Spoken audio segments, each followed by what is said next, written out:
looked at by our descendants, like a Dead Sea Scroll in 1,000 years' time, what would you think it's worth telling that generation? Mind spins in spirals like the card Cogito. I think, therefore, but do I even know?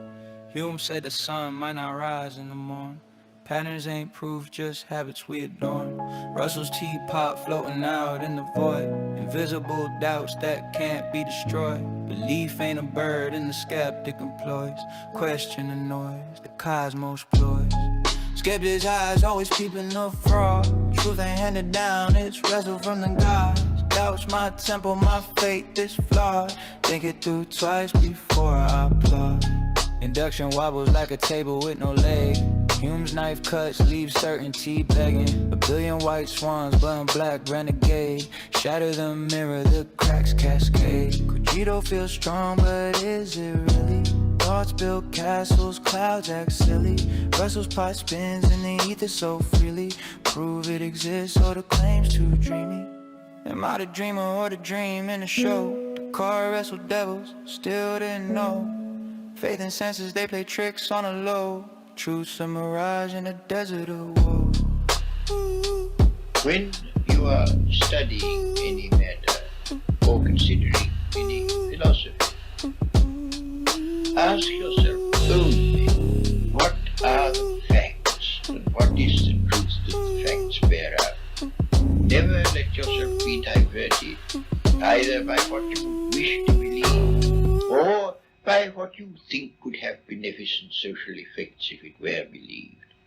But look only and solely at what are the facts.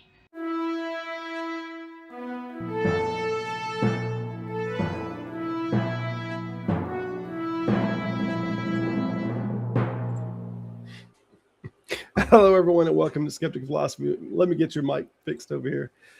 Simos, how's it going, man? It's all good. Yeah, it's great. Fantastic. As you talk in an extremely posh accent in order to facilitate this dialogue between yourselves.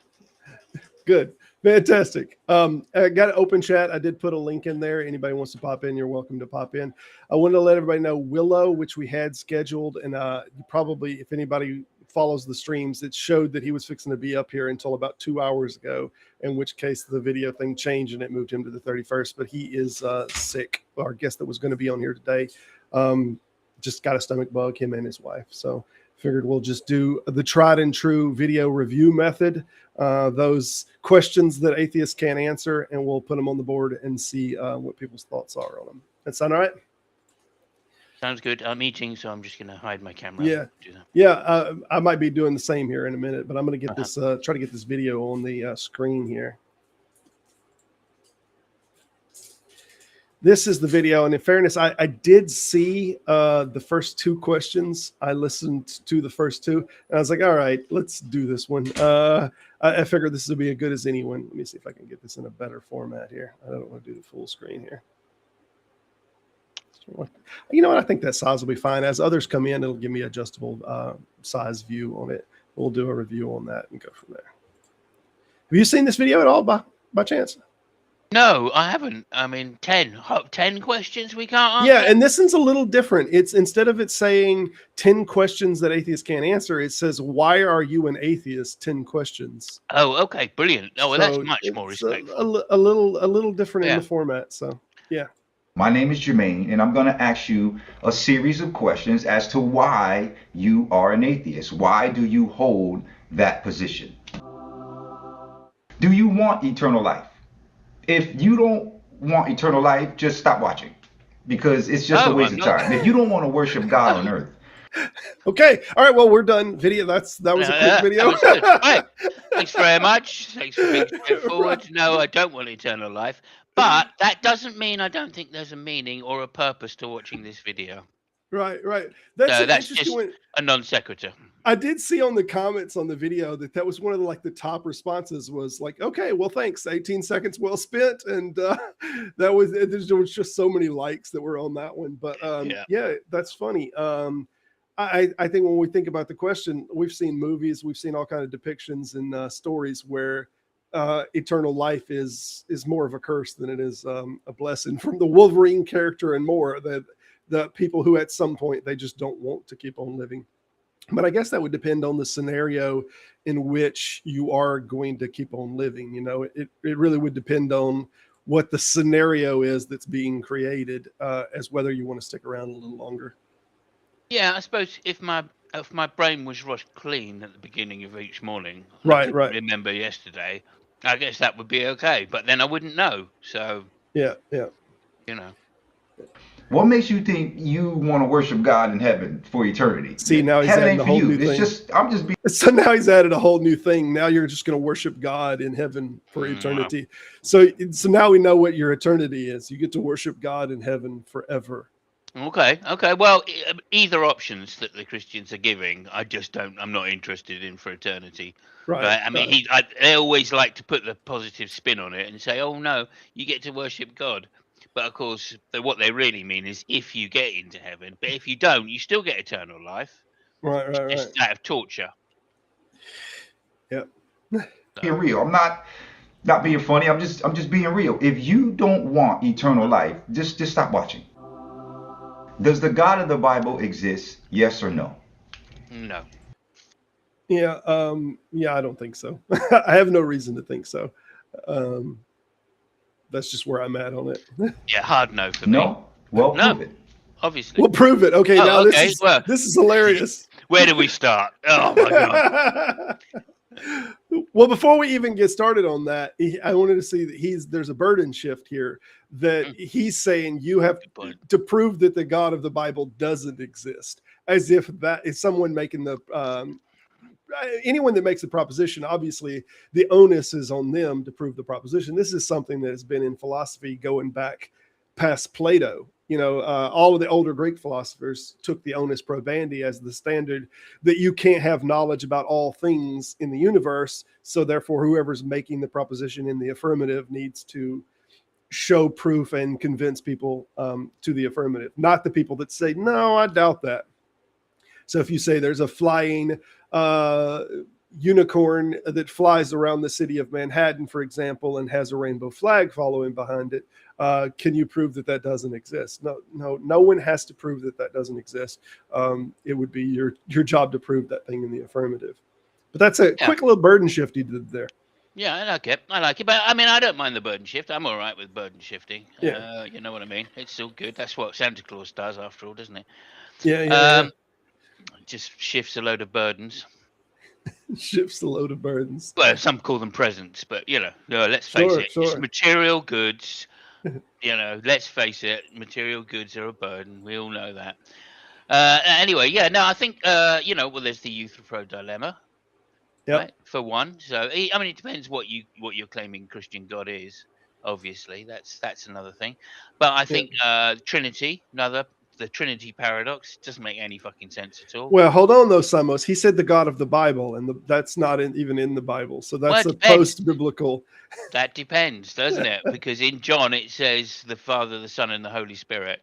It's in Matthew. Oh, it's in Matthew, is it? Well, yeah, but no. You're talking about the Comma Johannian. You're actually talking about the Comma Johannian. Am I really? Yeah, the Comma Johannian actually. The reason that I mentioned that is it's in John. It's like John 5 and 8. Where it says that there are three that bear witness in heaven, the Father, Son, and the Holy Spirit. That is in John, but it's actually not in the older text. It didn't appear until about 1515. It's literally not in any Bibles before 1550, I believe. So when you go back to the older text, it used to say there are three that bear witness in heaven, the Spirit, the water, and something else. And then they transformed that into they interpreted that as, but you can easily look this up. It's called the Johannian Comma or the Comma Johannian. It is a well-known addition that the Catholic Church wound up messing with the Bible and put that in there. But, I thought that I looked it up the other day and came across this fantastic thing. Yeah, I did mean Tertullian. Okay, 155 CE to 220 CE. Oh, the Trinitarian term. Yeah, so they must have got it from somewhere, but earlier. Yeah. But anyway, it doesn't matter. I'm just saying it's a paradox. It makes no fucking sense, right? Yeah. And the fact that you think you can square a circle like that, right. A triangle. let's just say circle a triangle. Yeah. It doesn't make any sense at all. So, I mean, I don't know, that's that. And then, of course, there's the straight out claims of supernaturalism, right? Well, no, nobody's demonstrated the supernatural exists. So that's more evidence against. So, on the whole, I think it's most likely that it's a more reasonable position to believe that God does not exist. Yeah. And that's to name just but a few. Yeah, they have these. I'm trying to think of it. Chad Docterman wrote a paper called Mutual Exclusive Incompatibilities, that it can't be both this and this. So if you say you have a cubical sphere, you can know that you don't have a cubical sphere because they, by their very nature, are contradictory. And when you make propositions like there's an all-knowing, all-loving God that creates evil, basically, is this even possible to be all-knowing and all-loving? And create evil? There seems to obviously be some just definitional issues at play there. Yeah, indeed. As well as pregnant virgins. Yeah, that too. But we'll go forward. You can't. We can't. Okay. So if you say yes, well, welcome to Christianity. So no, you can't prove it. So at the end of the day, it takes faith. Welcome to atheism. I'll extend the invitation. Welcome to atheism. Right. Well, you know what he just did there? He said it takes faith on either side after that proposition. Oh, did he? Yeah, he did say take God. Right. He did the faith thing, which is I'm afraid I don't have enough faith to be a Christian. Which is weird because I could have made another proposition to him and then just said, well, it takes faith either way. So I can make the proposition of the invisible dragon, right? So there's this invisible dragon that flies around the atmosphere and it creates our oxygen. And that's why we have oxygen. And then say, well, do you believe in that? Well, it takes faith either way. It takes faith either way. Absolutely. And any number of 100 things. And, oh, by the way, it creates oxygen by farting it out, mate. Right. So you're breathing dragon farts. But, you don't have enough faith, obviously. So there we are. Clearly. An atheist cannot prove God doesn't exist. We can't prove God exists, but I'm so glad to hear him say that. I'm so glad to hear him just say it outright. We can't prove that God exists. Good. Okay, we're done with the conversation. You've made a proposition, but you can't prove that the proposition is true. That's exactly where we're at with the dragon that creates oxygen. So that's exactly where we're at. Either way, you have to believe. No, you believe someone or something put us on this earth to live and die. Yeah. My mom and dad. My mom and dad. I mean, I do believe they did that. Yeah, mainly my mom. I got to say. Mainly my mom. I'll say she did most of the heavy lifting. Yeah, did the bulk of the work. Yeah. I think if for you to say no, it would be illogical. Yeah. Someone or something put us on this earth to live and die. They don't think about this, do they? Here. I mean, they don't think. No, they don't. Let me bring Scott in here. Scott, how's it going, man? Well, good afternoon. Good I just thought I'd join you since I couldn't be on SNATA yesterday, so I thought, let's find a stream I can get onto. So I jumped in. Oops. I missed Simus actually. Me. Simus, I missed you, man. I missed you, sir. You're a true Scotsman. True Scotsman. Yeah, we got the link is there. I actually don't know that I can pin it now. Let's see. Let me see if I can go back in there and pin it. Hopefully, is this showing on the screen whenever I'm doing this? No. Oh, good. But I have the screen up on my other monitor, and so I can see when you've pinned it. Well, I just want to get into my YouTube feeds here and pin this link directly because apparently you can't pin it whenever you're inside of here. Oh, pin message. There we go. All right, we're good to go. But yeah, Scott, just to let you know, Willow, gentleman that I did have scheduled for today, he got sick. He told me yesterday that he might not be able to make it. He gave me a little heads up on the subject. And I said, well, I'm just going to kind of hold out for you. And I really didn't mention it to enough people to see if I could maybe get a backup guest whenever he told me that. So I figured, well, we can do the tried and true method of putting a video response up here and we'll get a few people. There's always a video to react. There you go. There you go. Exactly. So figured that'll work for today. But we'll keep on going. That's logical. right? Someone put us here, someone or something. If so, what was it? I didn't ask to be here. Neither did you. What? Are you kidding me? Well, I mean, you I'm really? content with our parents put us here. It still follows there's an agency involved. Yeah, my mom and Yeah. dad. I Well, insisted. you know, I when you insisted. Sorry, Scott. Go ahead. I was just going to say, when you think about it, the universe put us here. I don't say that it was intentional, but you know, we are the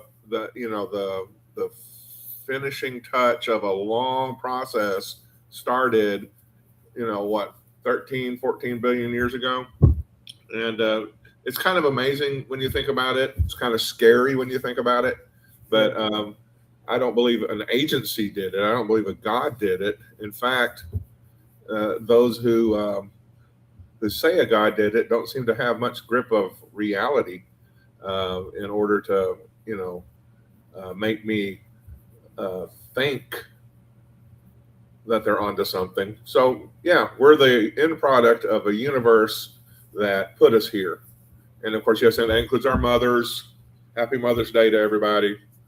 Go give your mother Absolutely. a hug. Happy Mother's Day, everyone. Because you don't always have next year to do it. Yeah. So I wanted to put this on the screen. Go ahead. Before you get to that, I insisted. I absolutely insisted. My mother bear me. I remember, like, from very, very young. I remember maybe 2 or 3 months old, in the womb, just kicking and kicking and kicking and saying, "Fucking have me." I remember that distinctly. Yeah. And eventually, she Good gave memories. in.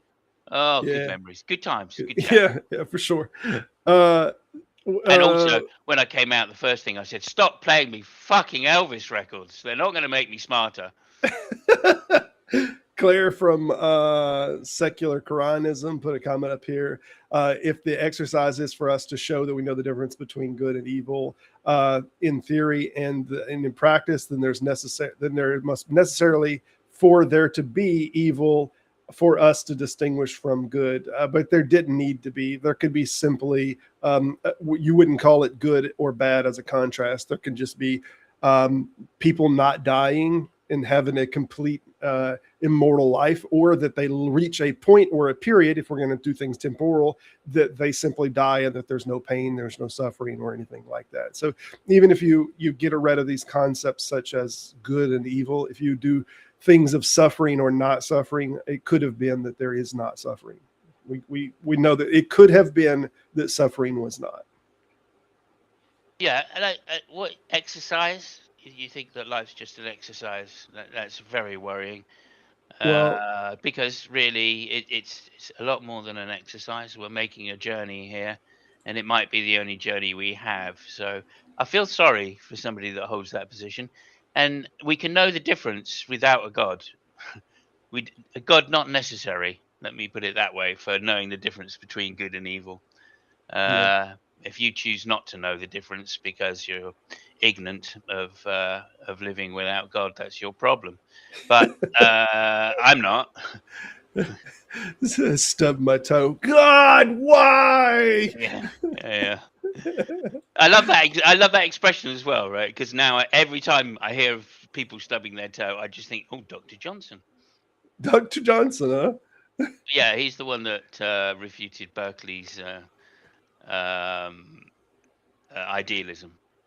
Oh, I refute your claim thusly. He kicks the rock. Yeah, that's great. That's fantastic. I just think of him stubbing his toe and going, "Fucking Berkeley, I've done it again. I've been thinking about Berkeley's empiricism. Now I've stubbed my toe. Oh, hang on a minute." Anyway, there you go. Why are we here? Why is the why do people insist on this, that they have to have a why for why we're here? The way we think of two different whys. We could think of like causally why, like what were the series of events that caused this thing to be so? Or he thinks of like, no, but what's the purpose, man? What's the reason? And that's so weird that they do this. And then they're like, you can't answer that. Well, it's a faulty question. It's like any other faulty question of why.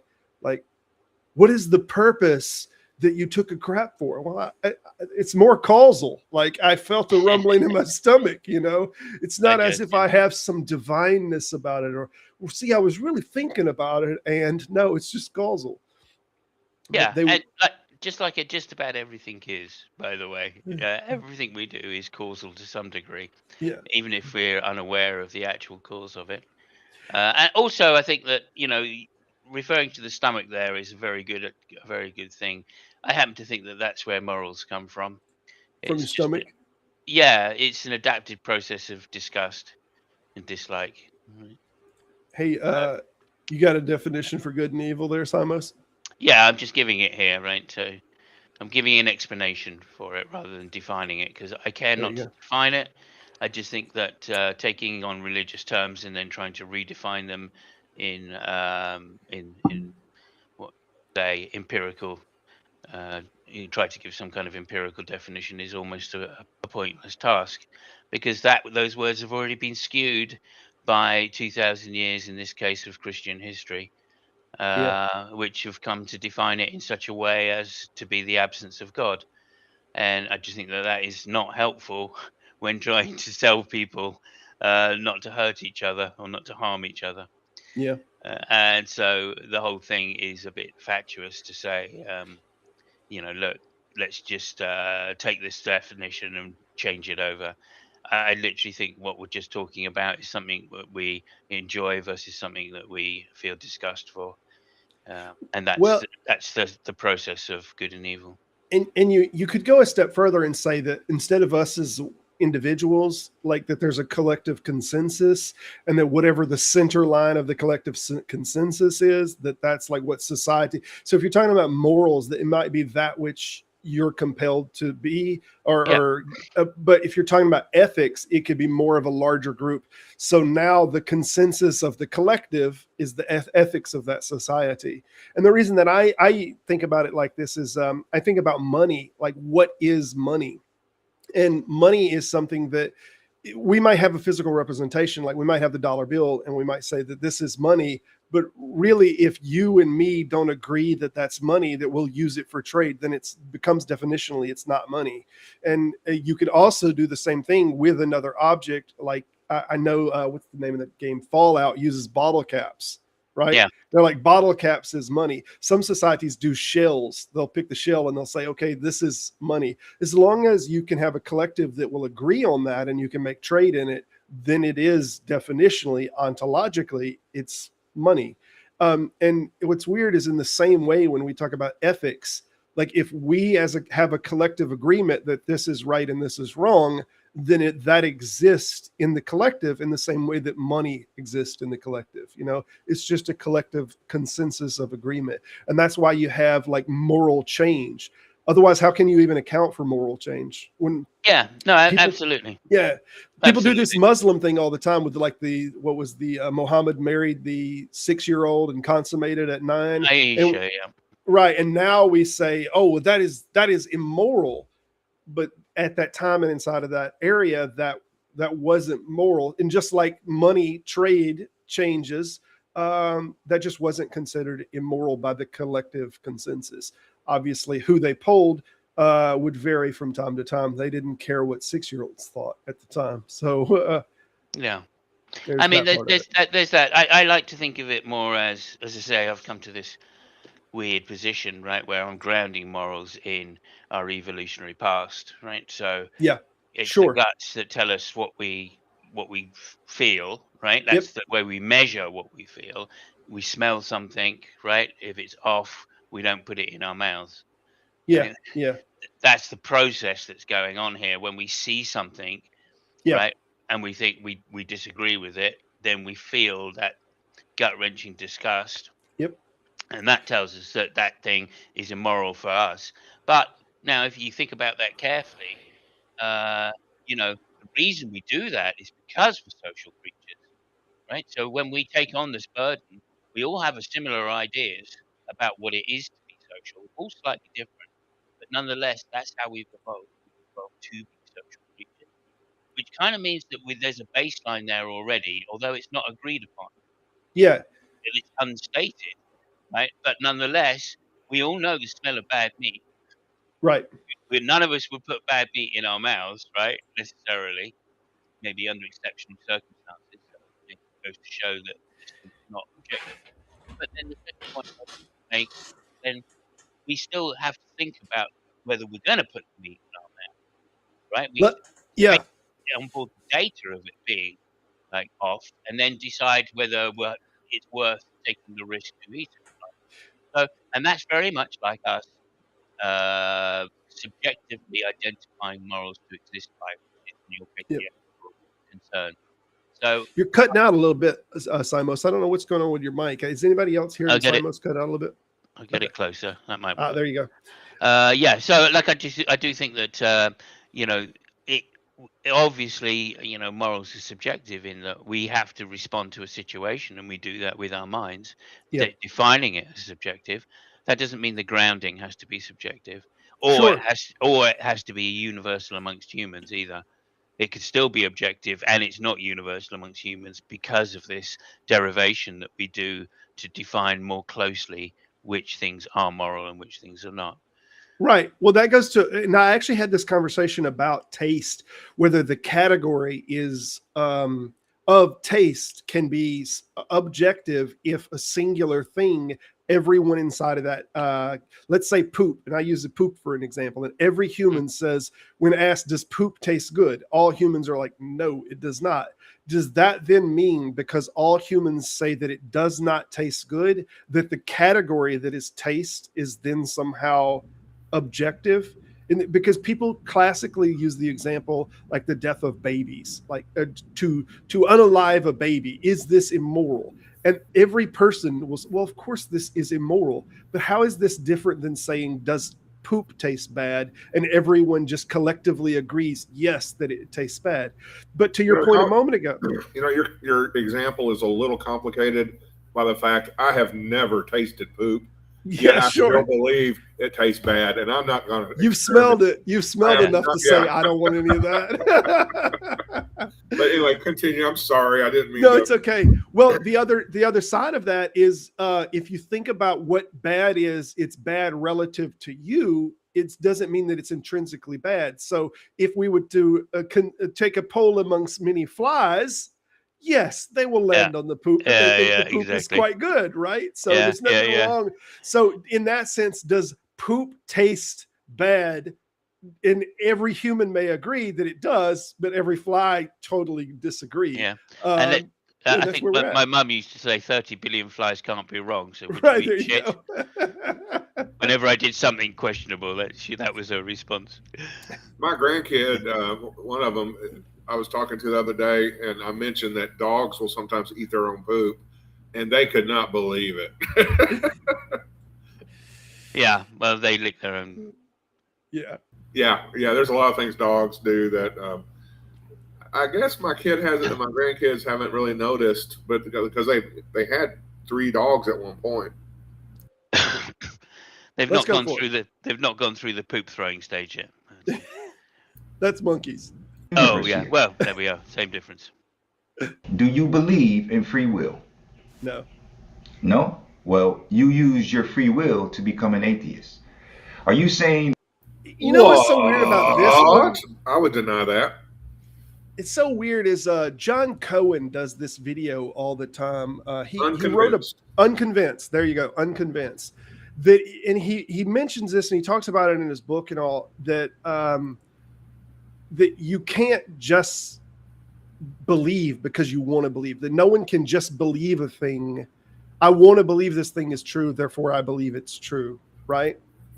And it's an interesting argument. Can you just believe something because you want to? Can you choose to believe something? And if you're out there and you're a theist, I'll give you this challenge. Try to believe that God isn't real. Just do it for a moment. Just say, okay, I believe that God isn't real. Or to believe in a different God. Let's say a different version. Let's just try to do it just for a few minutes and try to believe that. And I think you'll find that you can't just believe that. You're either convinced of a thing or you're not convinced of a thing. So when he talks about free will to believe it, I just think that that's probably incoherent if I had to guess. Yeah. Okay. So I mean, I kind of I assume that's called involuntary doxasticism, is it? You're talking about? I don't know. Yeah, I think there's a posh philosophical name for it. But like, I'm not so convinced by that argument. Okay. Try your Um, hand then. but I do Believe that your believe. hand's not here. Well, no, look, I do. Well, I mean, you can do that as well, right? You can make an argument to say, people who have lost their hand, right, often believe Yeah. that it is there, Yeah. And then there was obviously the famous cases of people who like feel a Clenched. lot of clenched hands, Yep. and then they see the other hand in the mirror, and then they can suddenly unclench their Yep. missing limb. So like, yeah, I think it's a little more complex than that, and obviously, um, in the strictest sense of the word, maybe you could say believe is to be convinced, but I'm not certain. I think you can still, it can be such a close line, right, between agnosticism and believing, right? Agnosticism is don't know. Does that mean you believe that you don't know? Is that what we're saying in that situation? Because you can always put believe on the beginning of something. Do you Yeah. believe that you believe? So it's the same problem. Do you will that you will? Right? Do you know that you know? Right? I mean, those are just infinite regresses of justification, which are going to take you down a long line.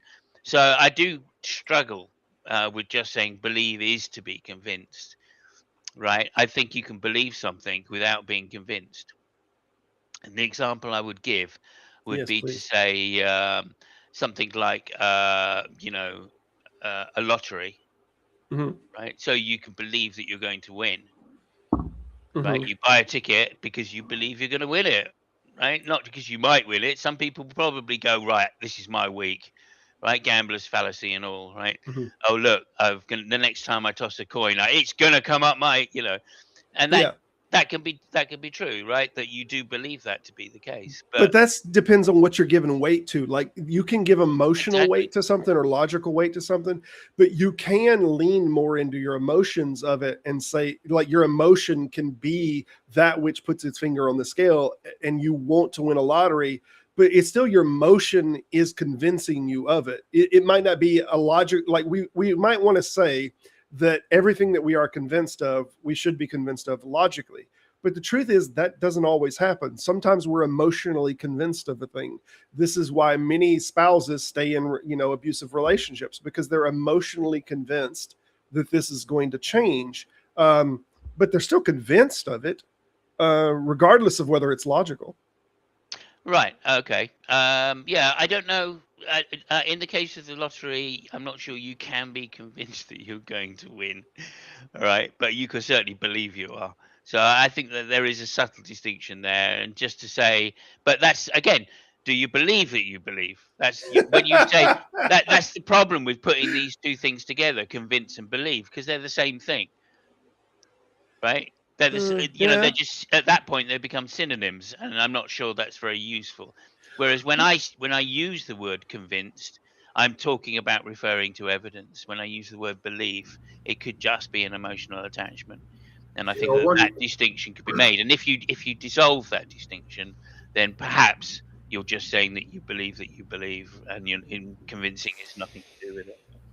one year Maybe. I had a dream, and I dreamed I won the Mega Millions lottery, and I was Congratulations. ecstatically happy, paying off bills and stuff. And then I woke up and realized it was all a dream, and there were tears in my eyes. It was just like, oh no, No, no. But Yeah. that doesn't really have anything to do with being convinced or unconvinced. Except in my dream, I was convinced that I won. Yeah, sure. I've Yeah. had. But I thought that's you were weird because you wanted it in your dream, and then Yeah. you visualized it, and then you were convinced. But I Yeah. mean, obviously, you wouldn't have visualized that being the case if you just totally didn't want it. I say that we obviously have nightmares. There are things of which we dread, and then we dream those things, and we don't want those things to be the Well, case. luckily, I haven't had too many nightmares, but I've never dreamed of winning the lottery since. But I've had all sorts of dreams where I would be doing something, and it must have been like at some point where my brain was just in the process of waking me up. I became unconvinced of what I was dreaming of in the Mhm. dream. It was weird, and then It could have been worse, Scott. It could have been much worse, right? Because while you were having the dream, you could have been talking out loud, and that's true. Your wife could have heard you saying that you've won millions, and then she could have got up and started spending it straight That's away. right. I just started buying and purchasing. You could have woken up and gone, "Oh my God, what's all that outside the house? Oh no, you said you'd won. You said I heard you this morning. You said that, so I just went out and, you know." Now that's a nightmare.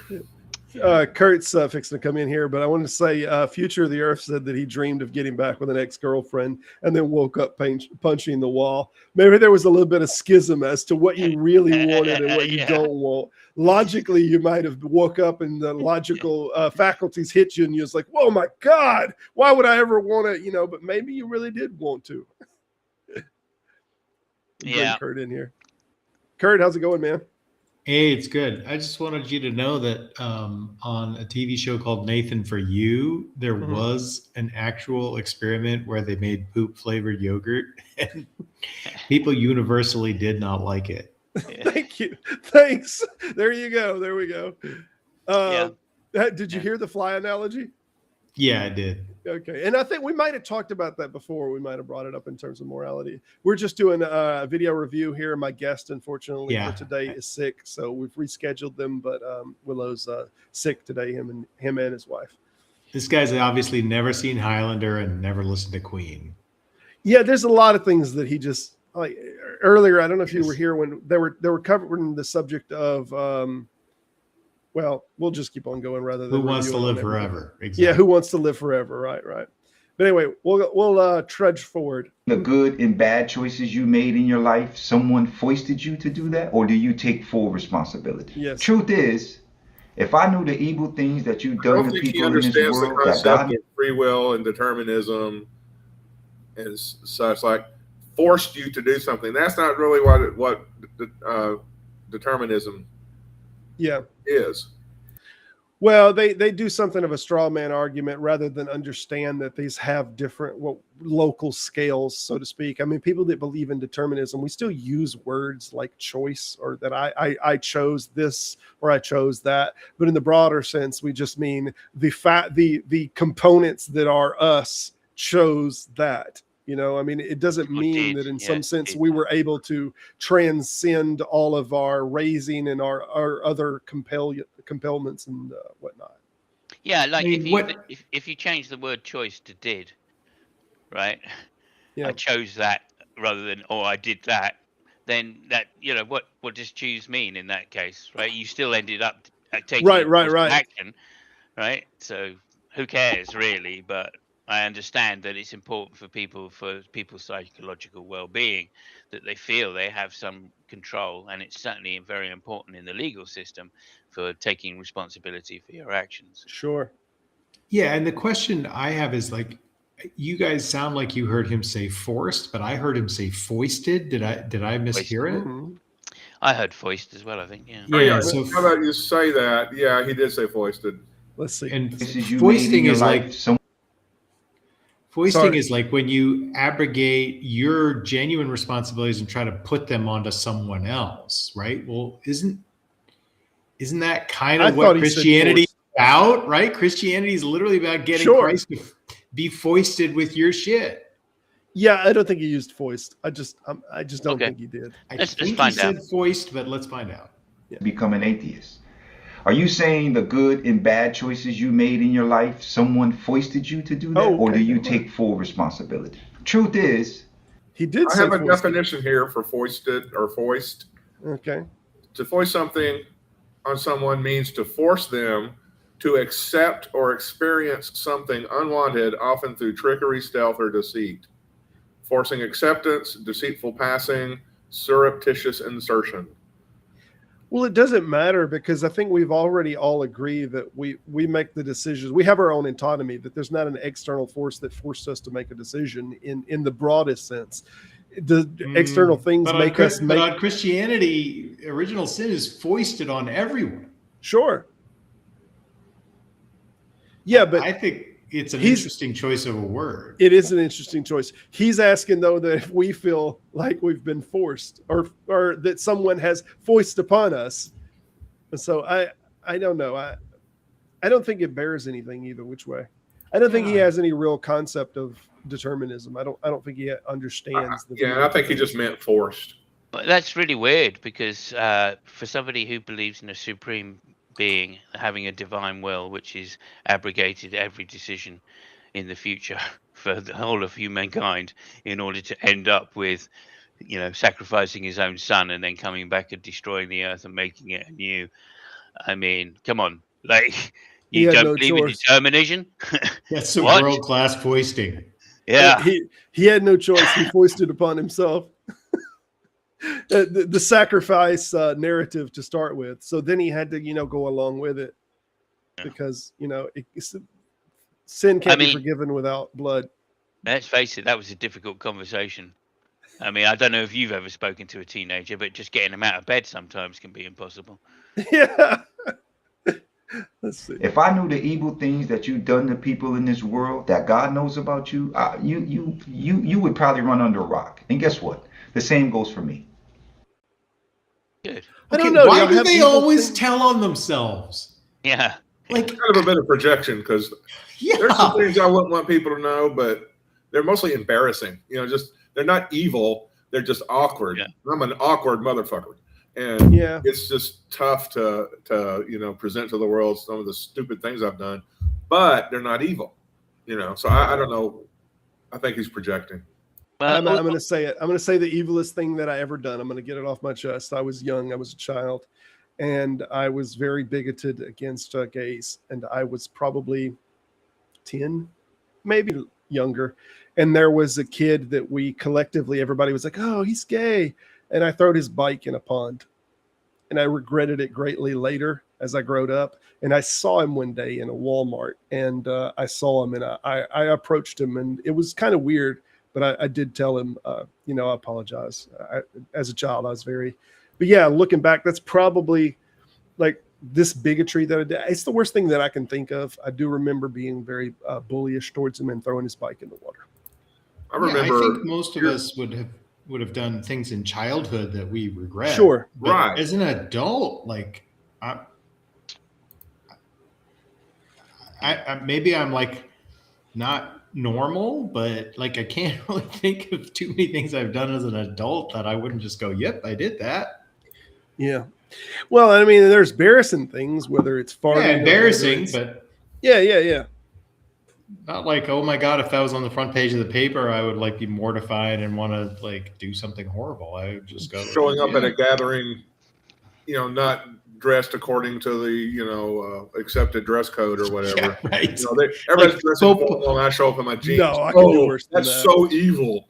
But I could do way worse than that, Scott. I could do way worse than that. Let's see. Because I'm a workaholic. Like I'm going to work. I don't care if I'm sick. It doesn't matter. I'm going to work. So I go to work, and then I wind up having the squirts, and then I ruin some underwear, and then I get out of the piece of equipment that I'm in.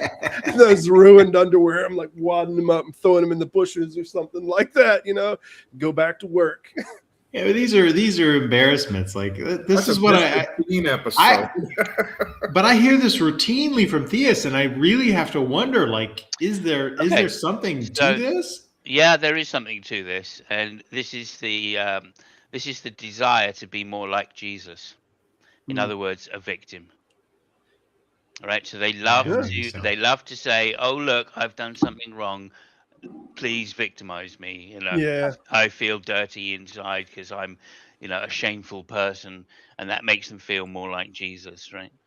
So, well, and there's the line in the Gospels about thinking about something is the same as doing it, which is so ridiculous. Yeah, exactly.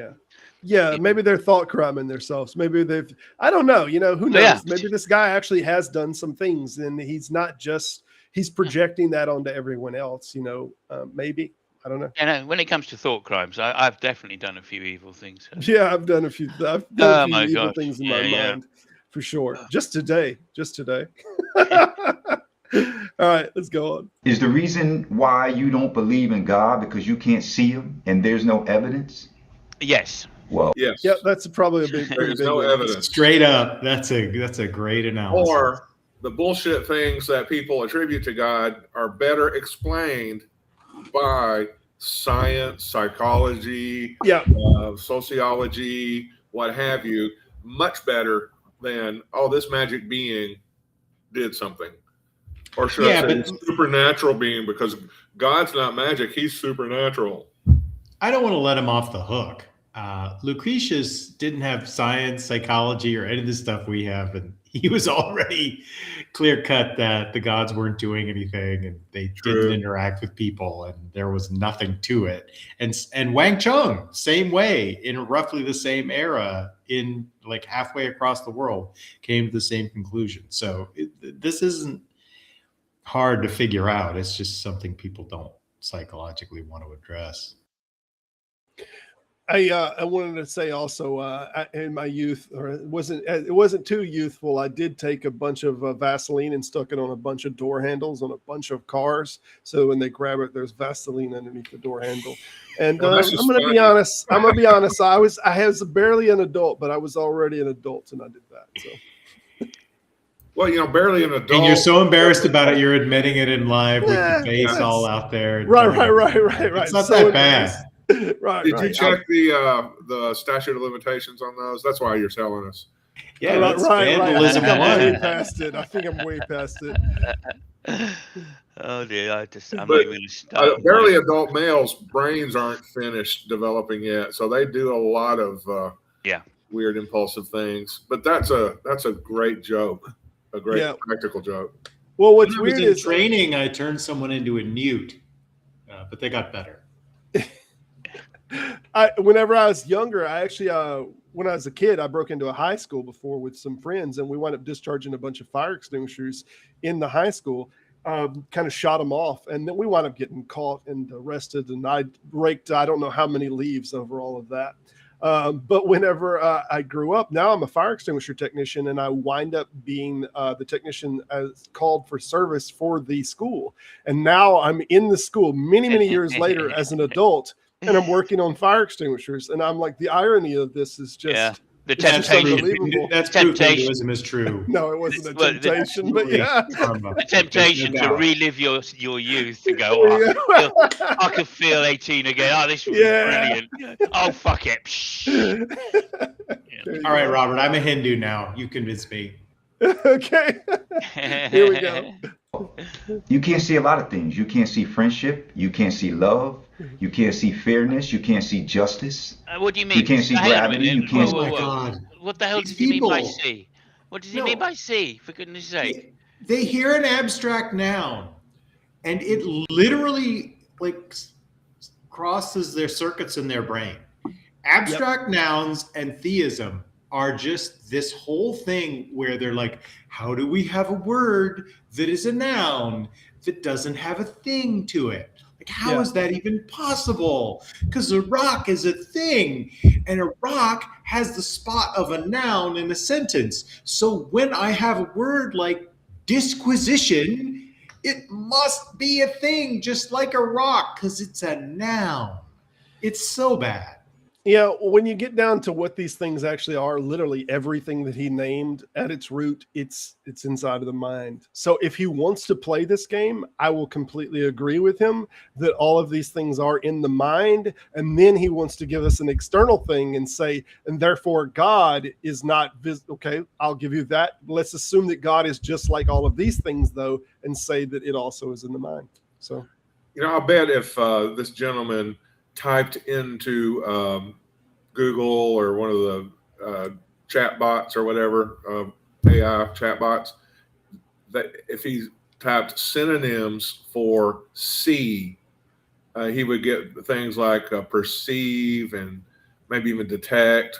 What he's doing is he's and understand a particular word for sight that is often used for mental faculty, and it's that way in the language. If you look up the Greek root to see, very often it will very quickly tell you it also means to perceive or to ascertain or something like that. So what he's doing, he may not understand it this way. He may not realize it. He's just doing a word game. You don't see justice, but you can perceive justice. Right. in other ways that seem like seeing. And in fact, enlightenment, mental, and what they call spiritual um, um, transformation is often called things like seeing the light. Well, you don't literally see the light, but you perceive it. You come to a new understanding. So this guy is, at the very least, very unenlightened if he's using that kind of word game to say you don't see justice, but it's there. Well, no, we do perceive justice, and we know it's there, or we sometimes know when it's not. Sometimes we have to come to a point where we realize there is injustice in the world. That it's word still though, Scott, it's still like this collective ideal of normality, right? We have these normative things that we want this to happen, we don't want this to happen, and if this happens, then we think, well, somebody has to be reprimanded for that so that it won't happen again. And then a lot of our desire for that to be reprimanded is for preventative maintenance. We have this preventative maintenance thing in our head. So when an action happens, we think, well, they hurt someone and they need to be hurt in some sense. And either we project that as justice, or we project it as some corrective action needs to be made so that it doesn't happen again. And really, this is just our desire for something normative, something that we want a constant of that in our society. And then our collectiveness of that, we just agree that desire, we call it justice. But that means that it still just exists inside of a collection of different minds, that it's just what we want, for how society works. Yeah, but it still doesn't exist as a noun. It exists as an adjective that we use to describe sequences of events. So, like, we perceive a series of things as just, or like as a proper outcome of like a sequence of events, but there's never like this thing that we call justice that like takes actions or does things or has an ability to autonomy. Be causal in relation to things. Like, it's just a part of speech that we're using the noun form of to describe what we observe within a sequence of events. Okay, so perfectly true, and I think there's a reason that they feel especially attached to doing that. And I've heard many I would consider to be top line apologists use this argument, right? Which is, and I cringe every time I hear it, when they go, well, how do you know that your wife loves you? Right? And you go, oh, fucking not this one again. And of course, what they're really referring to is this like, well, we ground love in God. So this is why it has this ethereal abstract property, which we can't know, right? And therefore, we just get it from God secondhand. I know somebody who knows God, and therefore, I'm okay to do everything he says. And that's the kind of ridiculousness. And I've heard John Lennox do appeal to love and make exactly that argument, right? Oh, look, here we go. We know God exists because we love. Why would we love? There's no reason we would love. Atheists don't love, right? I mean, this is the conclusion, right? So I think that because a lot of very well-heeled apologists make this dumb argument, right? I've heard William Lane Craig go along those lines as well. And I've heard other, like archbishops and things like that in this country make the same argument. That they think that, okay, look, all of these other things, right, which are abstract, which I'm not sure about, because I'm not sure about them or have complete certainty on. Therefore, I think, we can't know, because obviously their definition of knowledge is if God knows something, then we can know it, right? So, Tim Minchin had the best response to this love one ever. Have you ever seen the comedian Tim Minchin from Australia? Yeah, years ago, yeah, he's amazing. He said, of course there's evidence for love. Love without evidence is just, well, stalking. Yeah, there you go. That's like perfectly said. Yeah. Well, and like, let's be really honest. You don't know in like some sort of deductive certainty that your spouse loves you. You have good reasons to think that your spouse loves you. And you certainly hope your spouse loves you, but there are individuals who find out their spouse doesn't love them like they thought they did, literally like every single day, and it fills the courts up all the time. Indeed. Yeah, but you could do this with this is where I was going with it, which is to say that Christians have this idealism regarding love because they think it comes from God, and yet they divorce at similar rates to everybody else. So how do you know? Slightly No. higher unless you're Catholic. You know, the Protestants Okay. have a higher divorce rate than Catholics, and the atheists have even lower divorce rates. So you're, but they're very close to Catholics. Catholics actually do have a very low divorce rate as far as Christians go. So I think instead of mystifying the process of love and distancing it in God's nature, then really you ought to do what most atheists do, which is to work on relationships to make sure that it continues and that you keep loving the person and they keep loving you, because it's just temporary, dude. That's how humans are. Scott said, "Go ahead." I was going to say, love must be shown. That's how people know. And you know, like I know my grandkids love me because every time I go to their house, they're jumping on me like I'm a freaking trampoline, and they know I love them because, you know, I tell them, I show them, I give them gifts, I wrestle with them, things like that. You jump on them and you body slam them. Yeah, I body slam them. I get vengeance on the wrongs that they have done to me. I mean, the best philosophical description of what love is from the song by Hadaway, which is "The baby doesn't hurt you." Yeah, I mean that's what love is. Scott said something a little while ago that I wanted to remember. He was talking about blind seeing and the definition of the difference in seeing, and it made me think of something, Kurt, that I wanted to bring up to you about our conversation with Paul. That Paul fell off of the horse when he saw the light. I think it was Acts chapter 9 when it went along further that he actually had to be healed because he couldn't see, so he was totally blinded after he fell off. Yeah, that's very similar to a story in the Maccabees about a man named Heliodorus. Yeah, well, in the spirit of saying that this is possible, that he fell off the horse, maybe he went blind and had this vision after he hit his head so hard that he lost his vision.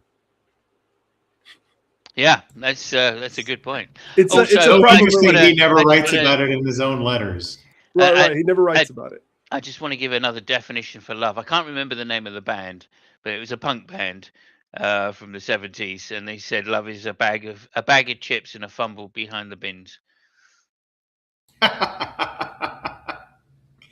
Well, that's Eros love, right? The Greeks split that out. There was another band. I brought Robin in here. Yeah, there's a song called "Up the Junction." Robin, it says I brought you in here, and I don't see you on the screen here. Hey, Robin. I'm going to take you. Can y'all see her on the screen? Let me pull you on and off. No, I can't.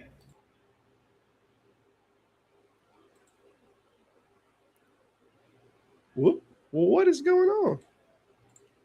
Robin, you are here. You are somewhere in the background, I guess. Can you hear me? What's going on. Is there a hard cap to the format? Like maybe it is the format. Yeah, must have to. Robin, we can hear you. You will be the loud voice, but the silent image. How about that? That's fine with me, as long as I'm not silenced. Yeah. Hey, hi, Robin.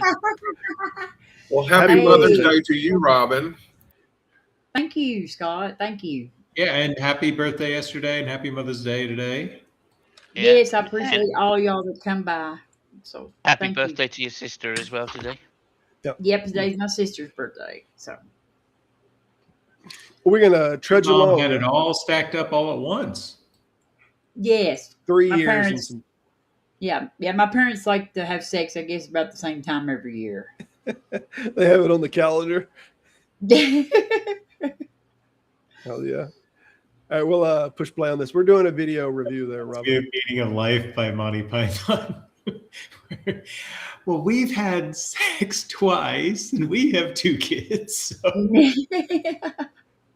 I now got to go watch, but I apparently am missing something largely cultural in Monty Python. I've seen little parts of it just playing on YouTube strips and whatnot, but I've never went through and I might have watched all of one of them. but there's several. It's like a series or something. Meaning of Life is amazing. Life of Brian is probably the best movie on the historical Jesus ever. Yeah. Yeah. I think if I had some advice, I'd watch the movies in order. So Holy Grail, Life of Brian, then The Meaning of Life. Okay. They really go well one after another because they get, they're all they become good at making films. Yes. The first one, Yeah. Holy Grail, is done on such a budget. You'd go, oh, okay. But there's still some classic lines in it, Monty Python jokes about British society and that kind of thing. But no, they had I can't remember, maybe 9 comedy series where they were just sketches. Monty Python's Flying Circus. And some of them are, some of them are real good. Some of them, yeah, hit and miss. A lot of them fall flat. It was great. I love SNL. I don't know. When I was a kid, I think it came on PBS all the time, and I just found it very, so different from the kind of the American approach to comedy that I just had to watch it. Yeah, I mean, I was a kid, and it was on the radio every week, so that was it. I would always sit down, listen to that, and Hitchhiker's Guide to the Galaxy. The 2 things on the radio I'd listen to. Yeah, they're pretty good too. I See Me Now. There you go. All right, we're gonna trudge along here.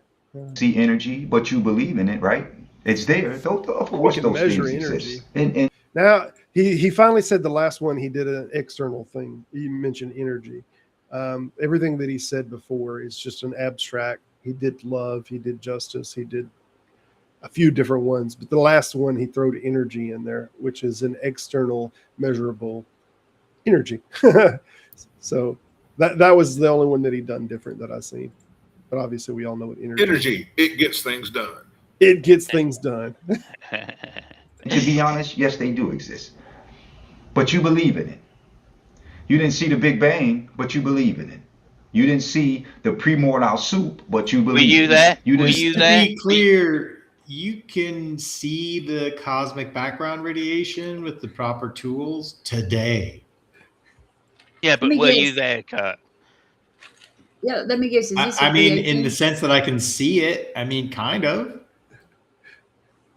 I don't think so. You weren't there at the Big Bang. You don't. I mean, that's completely unknown. Yeah, I mean, what's completely weird? Unknown. You can do this with motion, like on any object that fell or arrived at a point. You could be like at a train track, and a train can arrive where you're at, and now you see the train, and you can be like, well, but do you know that train was somewhere else before it got here, right?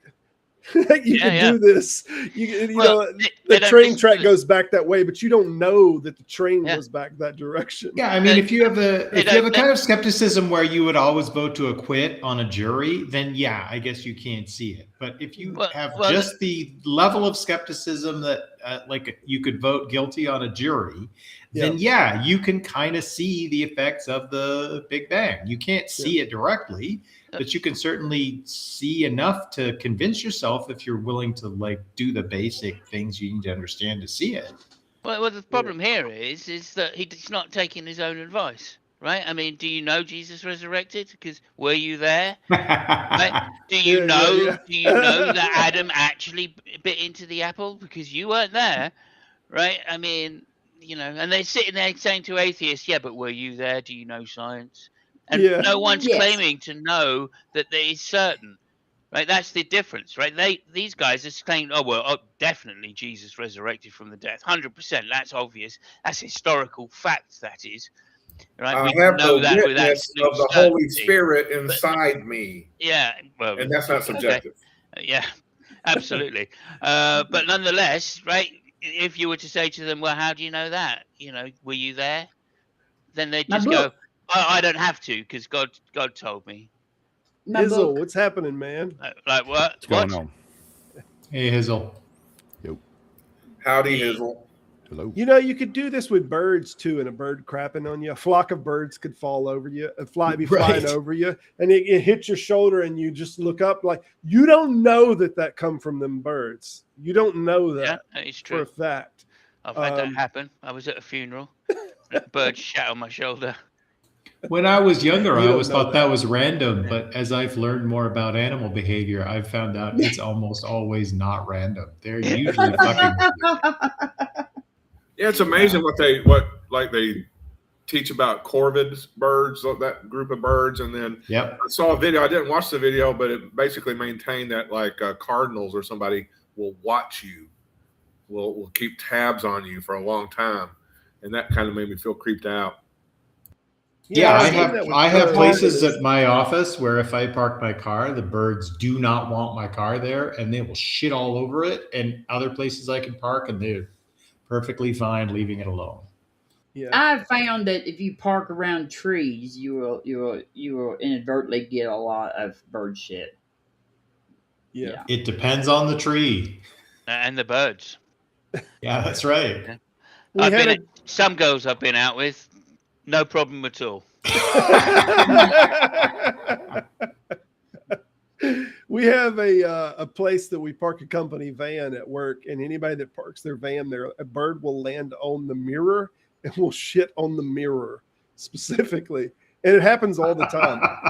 All the time. And the guy that we have at one of our pilot stores where this is located, whenever I go there to transfer a product and whatnot, he'll say, "Oh, you can park there." I'm like, "I'm not parking there. I'm not parking there. You park there." I have a Japanese maple out in front of my house going over that needs to be trimmed. That's going over my car. And there's birds there and they love it. They absolutely love it. There's multiple nests in this thing and it's not that big, but they do not shit on my car. They every once in a while, there'll be one on the passenger side handle. And I like to think that somebody new shows up and they just shit on it and everybody else no, because I feed the birds a lot. I feed them. I had multiple feeders in the backyard and all that stuff. And they just know. They're just no, don't fuck with him. I just got a bird feeder today. Probably the basic calculation they do. They probably do figure out that you're the one doing that. Yeah. We just pinned one up on the window outside of our bedroom window. It actually sticks on the window and has seeds in it. And it's a completely glass. So it's underneath the overhang and it's kind of high on the window. But yeah, it's an interesting little bird feeder that I found. My wife enjoys watching the birds. So we just put that up just a little while ago. They like those too because they're safer from predators. That's the big thing as the predators. Yeah. Yep. All right, we'll move along. See the origins of life, but you believe in it, right? But when it comes to God, you reject it. Well, we believe in the origins of life because we're alive. We're alive. I mean, see, Christians believe God is the origins of life. Right. As a atheist, of course, you could be a Christian and believe that God used evolution as well, but that's kind of a competing thing. I believe, I accept or believe evolution, whatever, but to me, it's based on evidence. It's based on just years and years of scientists doing their work and debating the facts and things like that, which to me is a much more reliable source of knowledge or even belief. So that he's kind of using a competing measurement of what do you believe about the beginning of life, of origins. So to me, it seems kind of not legit. Yeah, I'll go a step further and say that I generally believe the consensus of wiser men on the subject than me when we're talking about physics. As far as me having I will die on that hill belief, if this was pushed to the degree that a jinn or something shows up to me and wants me to bet my child's life, how did the earth begin or how did everything get here? I would I bet on that they were absolutely correct? No, I wouldn't. I mean, I would assume that they are correct, but as far as everything that I've seen looks good, do I know that for a fact beyond all measure? No, I don't. But I think they do this all the time with God. They know it for a fact beyond all measure that this thing that they believe is true. And they do this thing too. There's this kind of dance they do. They will change their views about God, but they won't admit that they've changed their views about God. Right. Yeah. So we don't hold to the idea that we have some deep truth that's unchangeable And in fact, Sure. anybody who like basically knows the history of human endeavors knows that our ideas as we have them today will have to be updated in the future. They're not perfect. They have mistakes in them that somebody will figure out at some that damn James Webb telescope keeps upending our thoughts about the beginning of the universe, the size of the universe, the age of the universe, the speed at which the universe is expanding, or is it slowing down, in its acceleration, or what? We're having to change what we think and what we know about the world because we're seeking new information. And but that's the opposite of what's supposed to happen with theism. And here, like, this is the thing that I always notice. There's two things. First, when I was a believer, I noticed that everybody thought God believed with them. Mm-hmm.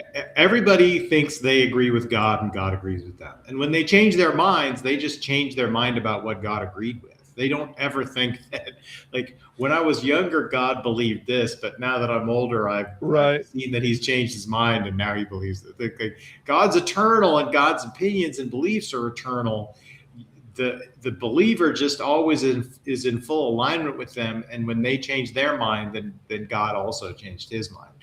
But more importantly, when they would tell me God thought something or had told them something, I didn't believe them. I thought they were wrong uniformly, like all the time.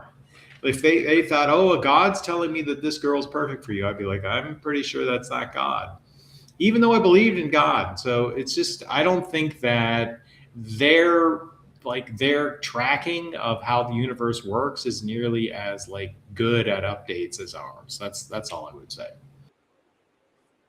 Fair.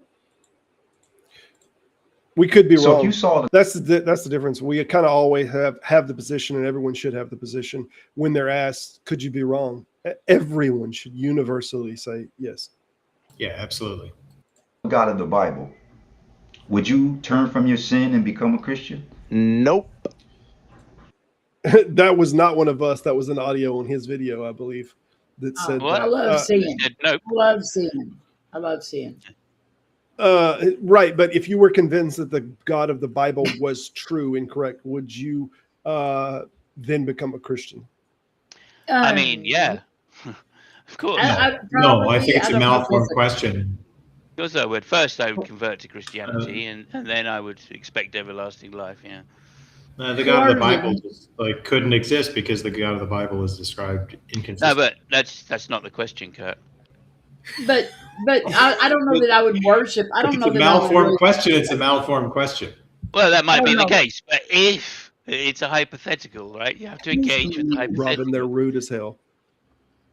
Yeah. Okay. I was just Go ahead, Robin. I was just checking to make sure my mic was working. Yeah. I don't necessarily think I would. I don't know. I mean, I guess like the threat of hell, if all that turned out to be true too. But I would like to think that I probably wouldn't worship a moral monster. I don't know. Well, if I thought that the God of the Bible were true, then it seems to me that like all of my ideas about what morality is would be upended, right? And if I thought the God of the Bible were true, then I would be operating under the principle that whatever that God wants is intrinsically right or good. So it seems like all my ideas then of morality would be upended. But yeah, it's hard for me because my presupposition was that the God of the Bible was true and was coherent. So it's almost impossible for me to put myself back in the mindset of when I hadn't read it through and didn't understand all those like massive contradictions within the text itself. But yeah, I suppose you're right, Simos. Back when I believed it was true, I did believe it was true. Yeah. I agree. It's hard to, once you see the absurdity of God, it's hard to unsee it. Yeah. You can't put that back in the box. That might be the case. But like I'm saying, it's a hypothetical. If it was true and it was the God of the Bible, then of course I would convert to Christianity and expect everlasting life. And then I would sin the shit out of everything. Well, do you guys see a separation between sin and morality? Because I see a huge sin is bound to Don't even know what theology. sin is. Yeah. Okay. Yeah. An offense against the God. You're right, Hazel. Right. This is a big thing. Like I covered this in a book that I started to write, and I kind of paused a bit. Was like, one is an offense against God. The ideal of a sin is that all of these things are something that's wrong against this thing. So even if I slap you in the face, rather than that being an offense against you, it's an offense against God. And they kind of just couch everything in that, instead of giving everything its own individual autonomy, and that you've made an offense against those individual things. So like, I'm faithful and true to my wife, not because that it's a sin or an offense against God, but because I love my wife and it's an offense against my wife. So this sin's a very different concept that embodies it all into a singular person. And takes it away from the individual that you're actually wronging. Yeah, and there's like from different denominations and different positions, like there are all kinds of things that carry moral weight for one group of people and carry zero moral weight for another group of people. Yeah. But that's almost always in the context of sin. So, we do it with the law, though, Hizzle.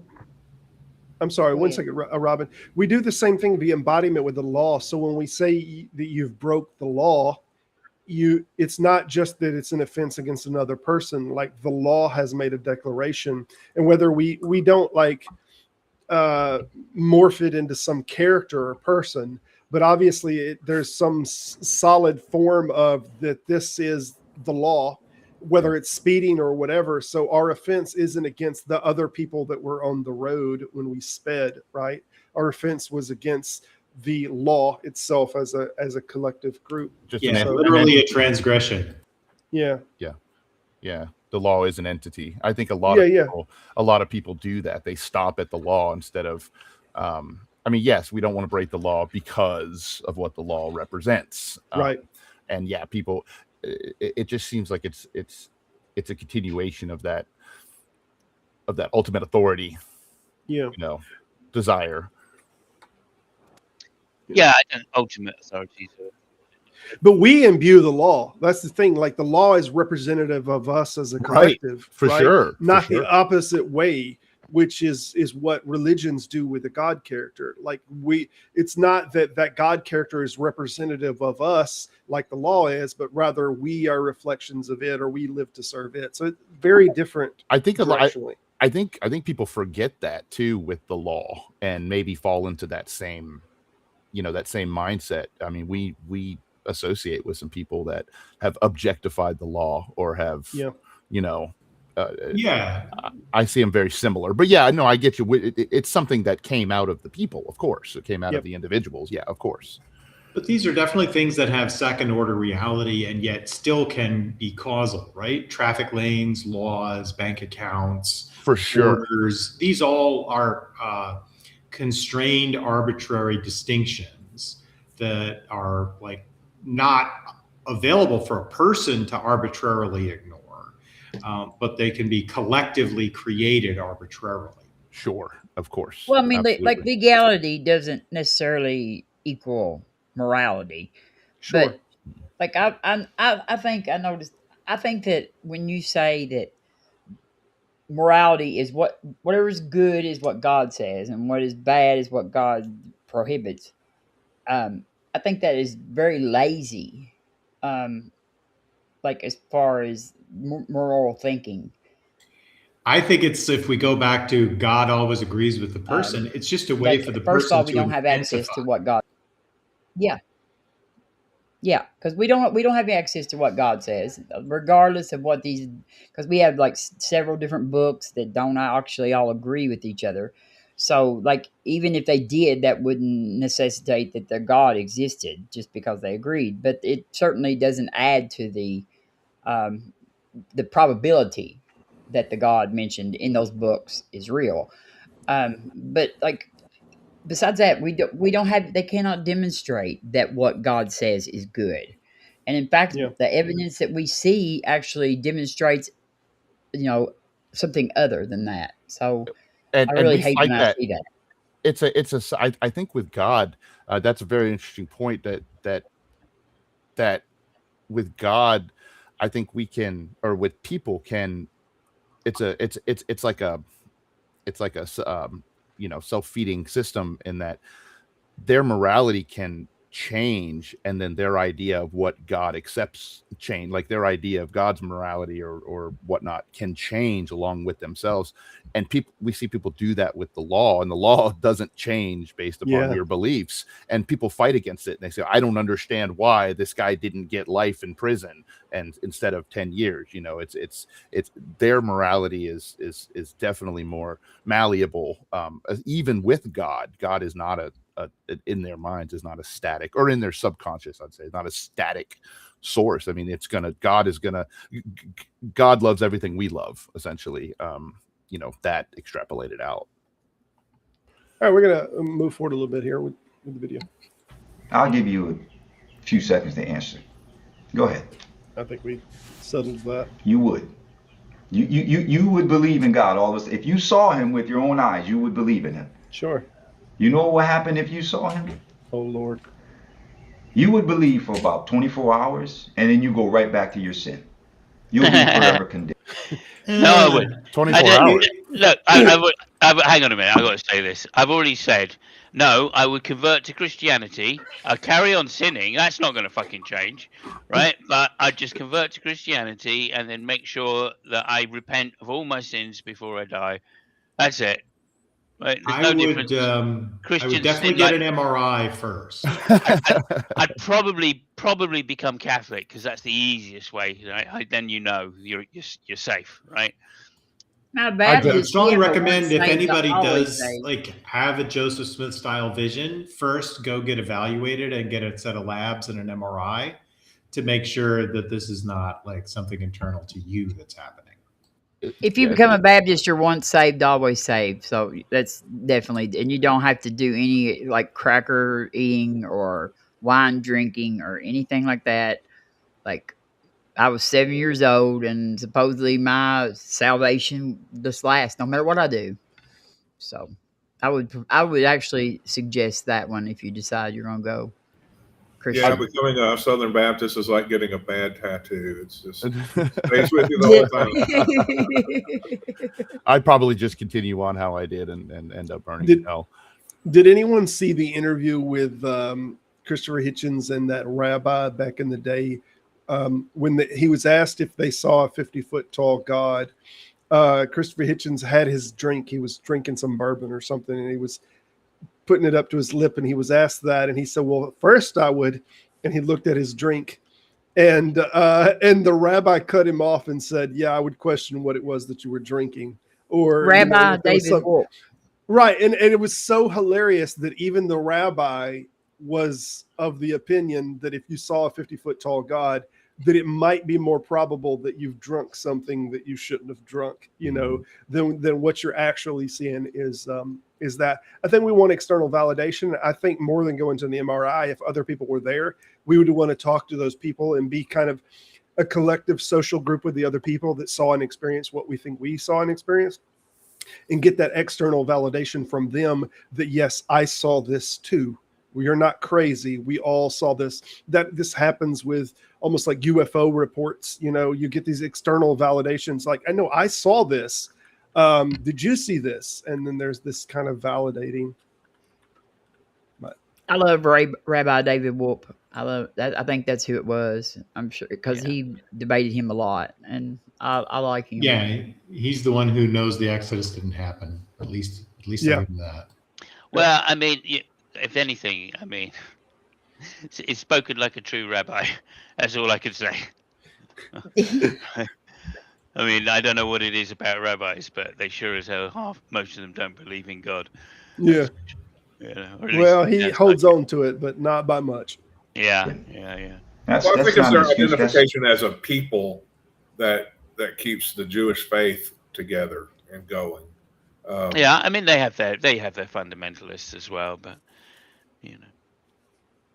But yeah, I agree. God could poke his head through the clouds right now and said, I am the God of the Bible, follow my commandments. You think all the evil and all the killing, the lying and stealing, the raping and the dishonesty would stop? No. No, of course not. Christians are responsible for most of it. If God poked his head through the clouds, I think I was in in a Simpsons episode or something. Yeah. Or the Holy Grail. Belief in God has not stopped any of that. Like most of the people who have ever existed on this planet have had a belief in a God. And I mean, look at Constantine. He believed in supposedly, and he was convinced, and he wanted to murder most of his family and fight all kinds of wars of conquest and do all these genocidal actions. And then on his deathbed, he converted. Yeah. Well, religion has always been a tool for community and national cohesion, forging you into a group that identifies together and turning into demons and goblins other groups, whether they believe in their own gods or not. It's a way of otherizing other groups and forming cohesion in your group. That's what it functions as throughout history and in society. Yeah, it creates an in-group, out-group centerpiece that everything can be in-grouped and out-grouped based on. They actually, inside of the Hebrew culture, they had words for both the men and the women that were not Jewish. Maybe, Kurt, you even remember the word for, because they had two separate words. How about they had goy, one word. What was it? Goy. A goy. There you go. A goy. A goy is one of them. Which a goy was the woman, right? It's a woman that is not Jewish. No, I think that's a shiksa. Oh, okay. You're right. It's a shiksa and a goy. Yeah, but these are maybe goy is just a general term. Yeah, someone who's not. I think it doesn't have a male or female connotation. To describe them as a people group, I think it's the goyim, which would be all of them. But I'm not sure if there's a specific word for the males or not. That I'm not aware of.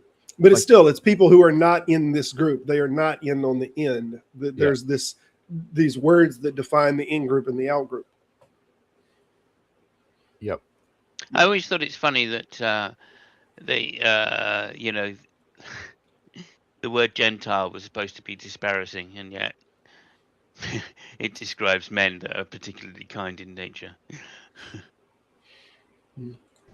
No, it will stop one day when he returns. When Jesus returns, it will stop. Yeah. Oh, that's a relief. Has modern science destroyed your relationship with God? No, ancient science was good enough to do it all by itself. Yeah. No. It's religious people that have destroyed my relationship with God. It was the book. It was reading the book that was what destroyed it. It literally had nothing to do with science. I don't think relationship or this sensation of relationship is going to have anything to do with it or not. I think the only thing that science has done is it's finally filled in gaps that obviously when you go back before Darwin, you get anyone before Darwin, did they really have an understanding of like the diversity of the species or how they get there? Yeah, a little bit before Darwin, but I mean, obviously you go back to Plato, you go back to ancient Greece. I mean, most people didn't have a real ideal of how did things get here. So people generally turned inwards towards there must be some divine thing that put it here. Whether they imagined that thing is good or evil was all over the place. But they did think that there had to have been some agency that had to have something to do with it. Of course, yeah. That's in the nature of humans. That's an evolutionary evolved. That's an evolved kind of trait of humanity, and just about all social groups have that. That's what allows empathy, really. Although that's a drug, oxytocin. So, just to point that out. Also, that what he just said reminds me of that joke from yesterday. Just said the atheist dies, goes and ends up in heaven, and goes, in my defense, your followers really badly described you. They did. In my defense, your followers didn't explain this very well. I think that was it. Yeah. The Big Bang is pseudoscience. Yes, I said it. Yes. Oh, he said it. Abiogenesis. He said it. He said it. Pseudoscience. Evolution. Oh my God. But he's alone. Creationism is real science. Yes. Yeah, pseudoscience. Yeah, absolutely. Pseudoscience is 101. He acted like he said something really risky inside of inside of his group. I said it. Pseudo. I used the pseudo word. Notice they always want to get the shine of science on their position, though. Scientists are never saying, by the way, this is also a religion. Yeah. Yes, That's like only a one-way direction. Yeah. No scientist is like, what we have is the true religion. These other people, that's not real religion. No, they're just saying, no, this is not religion. This is science. But the religious people always want to say, no, what we're doing is the real science. Really, though? Is it, though? Well, you got to catch them when they do things like even some scientists or even many scientists to go, oh, stop right there. Don't use the credibility of science if you're then going to say, yeah, I don't believe that they're right about any of this, that, or the other. They want to take some of the glean from, so to speak, as you mentioned, Kurt, and then, but they don't ultimately believe it. They just want to use it for their credibility only. Yeah, and again, there are like anti-scientific theists, the flat earthers, who are like, yeah, screw science. We believe in the Bible, and that's it. Well, no, they would be happy to use it if it agreed with them. Yeah, they're absolutely happy to use science, even the flat earthers. But obviously, what is science is debatable. But I liken it to, they want to use science as far as the edge, and then no more, right? Because that's how that works. So if science agrees with them, they're quite happy to go, look, Big Bang proves God, right? Yeah. They're happy to do that because it's a massive gap that they know no one has an opinion on in any certainty, right? They know that. So they're quite happy to say, yeah, look, just look at the beginning. The universe had a beginning. We know that through science. And if it had a beginning, there must be a cause, therefore God, etc. Yes, and the Big Bang is like they will stuff that. heavens. They'll stuff that down your throat all day and argue with it all day that jack shit because well, what do you know? It's just a theory, right? And what are theories in science? And it's just a complete misalignment with what the actual facts are, right? And that's the thing. They're literally just playing these semantic games in order to try and claim that they have some rational basis for believing. And when you point out that they don't, they get ever so upset. They overtalk you. They start insulting you. They just, that's it. So I enjoy it. And the guy yesterday said, used the word right. Oh no, I've got a religion. I'll come up with a definition of religion. Well, no. Okay, so I've got 3 definitions of religion. Yeah, I see that. What the fuck? No, I want one definition of religion that you think applies to Christianity, and that's the one we're going to use, right? Oh, no. You've got faith. You've got the science is a religion because religion is described as something everybody does, Well, no, that's not a very good definition. And if you think that that's your justification for Christianity being a religion, then that's pretty poor shit, right? Is there a song? One of these are not like the other. Is that a song, or what is that? What is that from? Because that's all I could think of whenever he was talking about. I have 3 Sesame Street. There you go. Okay. One of these is not like the other. One of these things is not the same. Yeah. So the thing is, like when he did the 3 definitions thing, he's like, okay, so this definition will work for my religion, but this definition will work for what it is that you believe, but it's still you're using a different definition to couch it. So even if you still call them both religion, obviously one of these things are not like the other, or they wouldn't need different definitions. It was just so silly that he didn't understand that. Yeah. I mean, even after some copious, but look, do you see what you're doing there? Right? Do you see how pointless, calling Christianity religion under the definition you're using for science would be? Right? Because you're just saying it's in your mind. That's it. You attend to something. It's like Jordan Peterson's definition, right? I mean, it's just crazy. You could do something like rod. You could do the same thing. It's like a rod. A rod. Whether you're talking about a hot rod or whatever you're talking about, these could be 2 totally. Entirely different things, and be like, yes, I have a rod, you have a rod, we both have rods, same. But have you considered Rod Serling? Yeah, there you go. Science.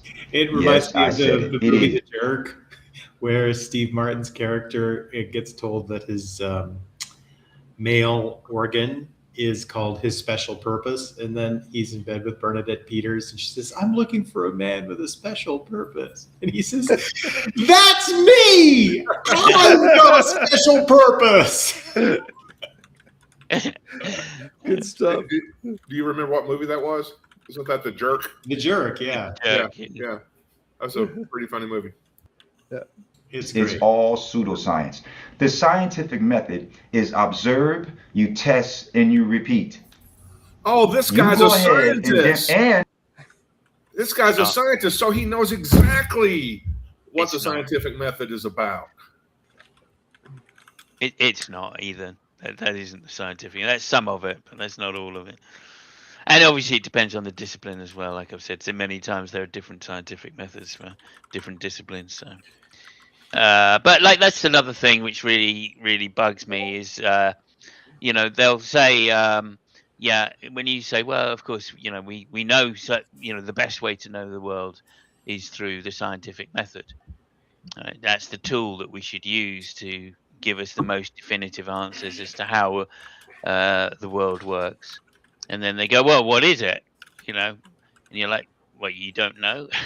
I mean, you know, you can make up, you can just give a layman's one, right? And that's got to be better. You don't have to give the full, you know, 3 pages of fucking philosophical definition on what the scientific method is. You can just say, yeah, you look at something, you think about it, you know, you make a prediction, you test it. There you go. We're done. We're done. It's all false, hilarious. It's either false or you may as well carry on thinking it's true. It's all hilarious because Robert. Thanks for having me on. Yeah, Robin. Thanks for coming on. See you, Robin. Take care. I'll talk to you later. Yep. Take care, Robin. Later, Robin.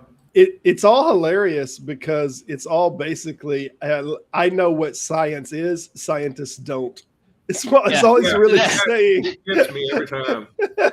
You see, this is what scientific method is. It's so easy to say when people don't understand themselves what science is. It's so easy. I mean, you know, like we all do it, right? It's just an induction, really. I mean, if you want to put it down to its very basic, right? You know, you just say, well, it's inductive logic. That's basically what that comes down to. So, but that's the main reason why they have such a problem with it, I've found, is because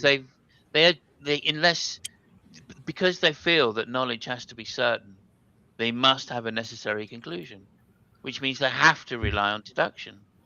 They can't, if they start relying on induction, that's it. Everything, God could not exist, basically. Yeah. And that they can't accept. Right, so they have to rely on deduction, which really limits them. You know, and when you point out to them, well, of course, you know, when you were a baby, that's the only thing you knew. You had no idea about deduction, so the only thing you could do was see something and go, oh, that's that, and then see something again and go, oh, that's that as well. Okay, well, those two things must be connected. Yeah. So. I just feel it's very disingenuous of them to try and disparage induction, and that goes along with another thing which is a bugbear of mine. Sorry, I'm going to rant for a moment. Go ahead. Yeah, that's another bugbear of mine. Fucking Christians claiming that the West is, you know, just basically everything in the West is all Christianity.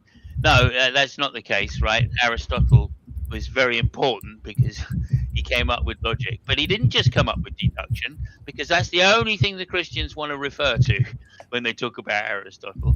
He also came up with induction. Unfortunately, they decided not to keep those books. Right. So the only book we had for 1500 or 1300 years or so was Aristotle's book on deduction. Right, and as soon as we found out there was another book, and it wasn't really Aristotle's book, it was Al-Ghazali's book.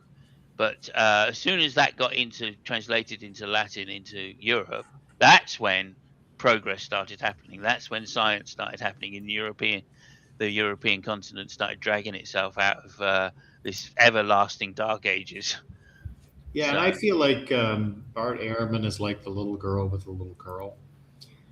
And this latest book that he's got, trying to argue that the actual historical Jesus is the reason that people care about strangers, has got to be one of the worst possible arguments I can imagine. This is Ehrman?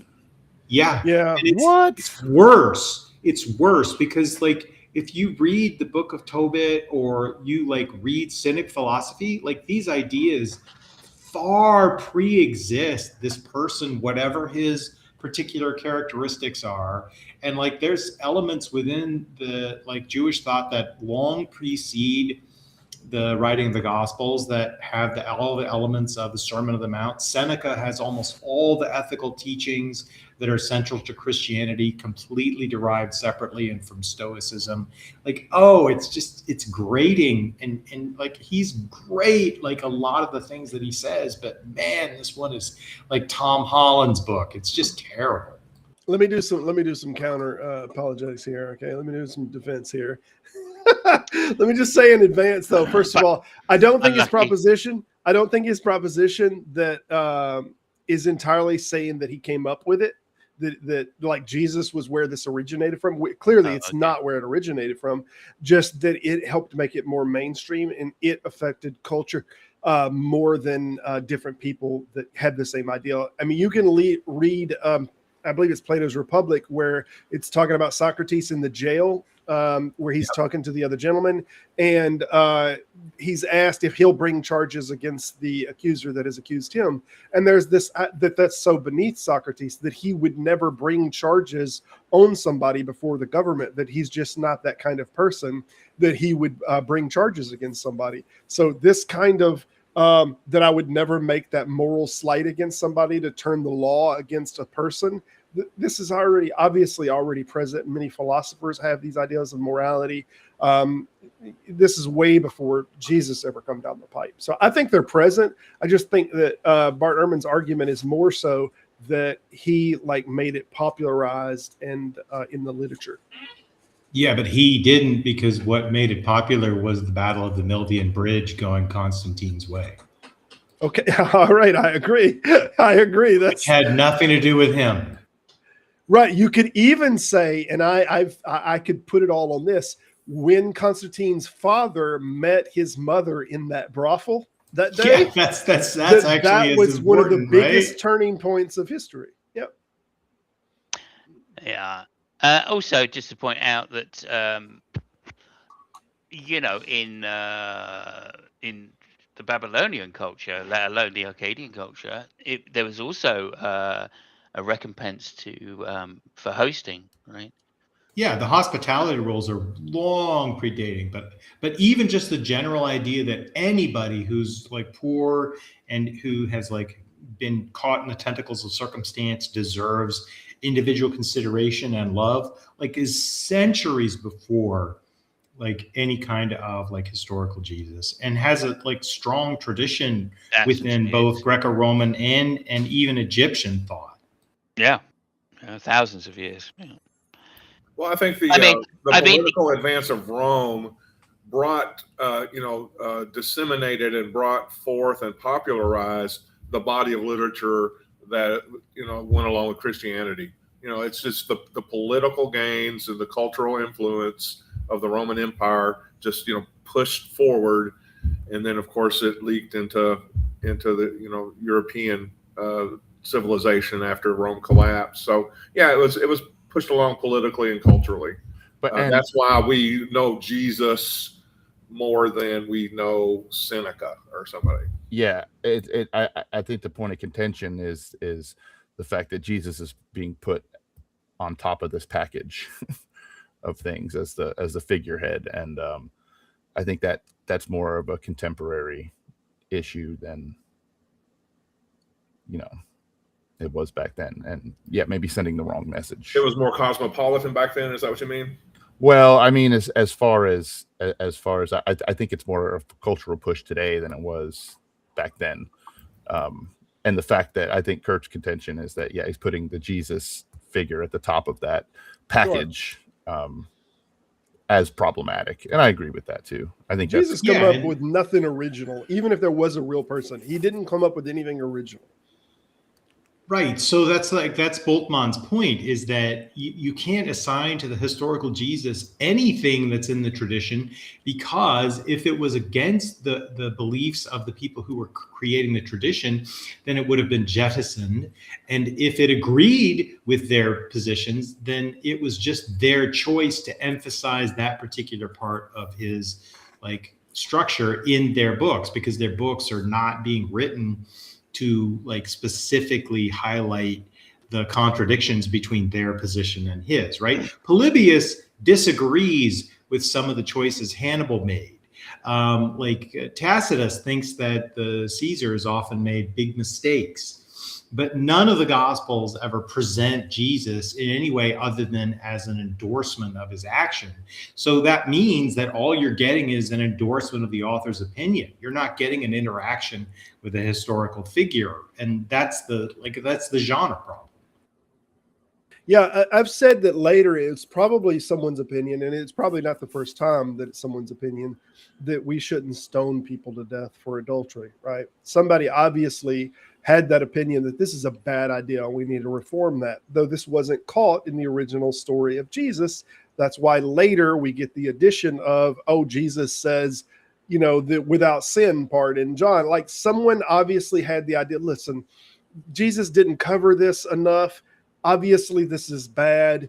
Now we need to get Jesus to say this thing, to endorse it. So now everything's just kind of poked in. It's hedged under the name of Jesus that this is bad. Well, it's not even. This is a wild point. Hang on, Kirk. It's not even that. It's not even that. He just says, if you haven't committed sin, then go ahead and throw stones. Right now, this is a wild point. How many religious people, right, have been forgiven and think that they are sin-free? Right? I mean, he's not stopping it. He's just saying, look, if you think you should, then go ahead. Yep.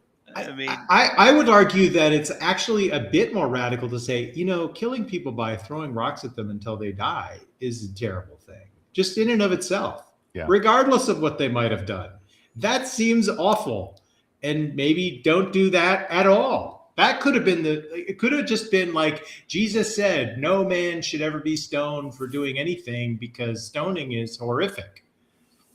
Yeah. There you go. It's simple. That's not even like, the shit they do in battle, right? I mean, they go off and they... That totally wasn't Jesus' style.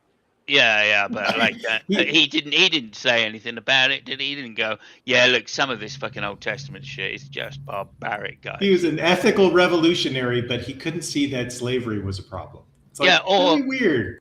Yeah, and I mean, again, I hate to go back to it. I'm trying to get it out, but the one where they sliced all the tendons of the horses. Oh, that sounds terrible. Yeah. So they were in a battle, and like that was the command was, make sure you, disable the horses. I mean, not kill them even, just make sure that they can't be used for warfare, Which, very practical. I get you, right? In terms of you don't want your enemy riding off, especially when you don't have horses. But nonetheless, you've won the battle, and now you're going to go and disable all the horses. How does that even make sense, right? Demonstration. So go ahead and demonstrate, go ahead and observe, and go ahead and repeat the origins of life. You can't. Go ahead and demonstrate the Big Bang. You can't. Were you there? What's funny is their demonstration is in the beginning. God. Right. Nobody has been able to tell me how God did anything. Yeah. I mean, I'm thinking. I was looking at the measurement of the cosmic background radiation. Asking. I asked AI, why do they even measure that? And it was because somebody made in 1948, as long ago as 1948, they came up with the Big Bang model, and they asked the question, where did all that heat go? And they predicted, well, there would have to be some sort of residual background radiation. And then lo and behold, we all know that back in the 50s or whatever, they found it and measured it. They observed the expansion of the of the universe, of stars getting further and further apart at further distances, and of course you can extrapolate that back to a hot dense state. So where's this guy getting off saying that we don't have a reason to think that the Big Bang happened? So I'll go a step further than that, Scott, and say way before any of that, we knew what the speed of light is. Like this guy clearly wouldn't say that we don't know what the speed of light is. So we know what the speed of light is, and we can measure how far something is based on that. So we know that there are stars that are thousands and thousands of light years away, and it's longer than if God made the Earth 6,000 years ago. Yeah. Those stars wouldn't even, they wouldn't be able to be that far away and the light get to us. So the fact that we can even see stars that are, millions of light years away, obviously with this cosmos has to have been going for millions of years. So the model that they have just on the stars alone, that the light is getting to us and that they're that far away. What if God would have created this, then he would, to make it look like it was this age, he would have had to create the light. The amount of elaborateness that goes into this is just deceptive now at this point. Well, it's also like anti-science, anti-intellectual. That's what bugs me the most, of course. You want to go and have your beliefs and stuff, that's fine, but like the world needs to move on without you trying to stop it. And when we say things like the church has always had this position that it's always been anti-science, it's always tried to repress science, they push back real hard. Tom Holland and the Scrivener guy, Glenn Scrivener, they can't accept that. They've got to write a little book going, no, without Christianity we wouldn't have science. It's like, no, that can't be true. Right? Vesalius, right? Copernicus, Leonardo da Vinci, Galileo, all of these guys were trying to push forwards, like Bruno, and who's the mad guy in Switzerland? Let me also add a little thing here. I doubt that Robert found this video by Googling "find me the best arguments against atheists." I don't think this guy's the top of the barrel there. No. No, you got me. Guilty as charged. Guilty as charged. Yeah. The Big Bang, abiogenesis, evolution, including macroevolution. I don't want to hear it's the same thing. No, I'm not talking about small scale changes in allele frequency. I'm talking about large, massive. He even uses allele frequency. Yeah. Oh my God. I'm not talking about water flowing into a river. I'm talking only about streams and creeks. There's no possible way that you can tell me that a stream and a creek can meet together and form a river. That's not theoretically feasible. Nope. Yeah, absolutely. Don't tell me about acorns. I want to see the oak tree. Yep. Insanity. It is. First of all, the debate shouldn't even be about evolution, because without life, evolution doesn't exist. Okay. So you're skipping over. Correct. Yeah. That's Can why we please move this goalpost over there? Yeah. Please. It's in the way. That's why it has a different name. That's why we call it evolution and not abiogenesis. All of this is just to say we don't have a good explanation. It's just to put hands over our explanation and say, no, you can't see that explanation. And because you don't have a good explanation over here that I'm covering up, our explanation is the best and you need to accept it, that there's a God. It's still doing that without showing anything as for a reason to believe in God. It's still just covering up and saying, well, this isn't an explanation over here, therefore now mine has credibility, without me demonstrating anything that it's doing. Yeah, but this is back to the were you there argument. He's still trying to make that, right? And he can't do that with evolution, right? Not really, because we can still study evolution today. So what are you talking about? We are here. But abiogenesis, it's not something we weren't there, you know what I mean? So he feels justified to say, oh, look, here's a gap. It's all a gap argument, though. No awareness at all. The true, you can't just say, oh, once life emerged and evolution took over. No, that doesn't work that way. How did life on Earth begin? You don't know. The origins of life in the universe is outside the purview of science. It is not. Well, I wouldn't say it's outside of the purview, because if we can demonstrate the environment that we can make life come forward from non-life, and if we can demonstrate that that environment was a more likely environment, then obviously we demonstrate that life can come from non-life, first of all, so that we have a value, we have a methodology of which life can first start. Though this term life, obviously what we now categorize as life, and we say right there, this point, now this is life. Obviously that's not what we're trying to start with. And it's weird to me, like protein folding that happens naturally in the environment. We already know that protein folding happens, but it's not as if they accept that. Like, it doesn't matter starting from proteins and moving forward. It's not like they accept that. No, you have to have it all the way to this location. So even if we showed that, like, some single cell organism could start, they still wouldn't accept it. They still would not accept that. They would want to go I'm sorry, something's happening with Kurt here. I'm gonna bring him back on the stage. They would still want to go a step further and say, well, you still can't connect that single cell to a multi-cell, and so forth and so on.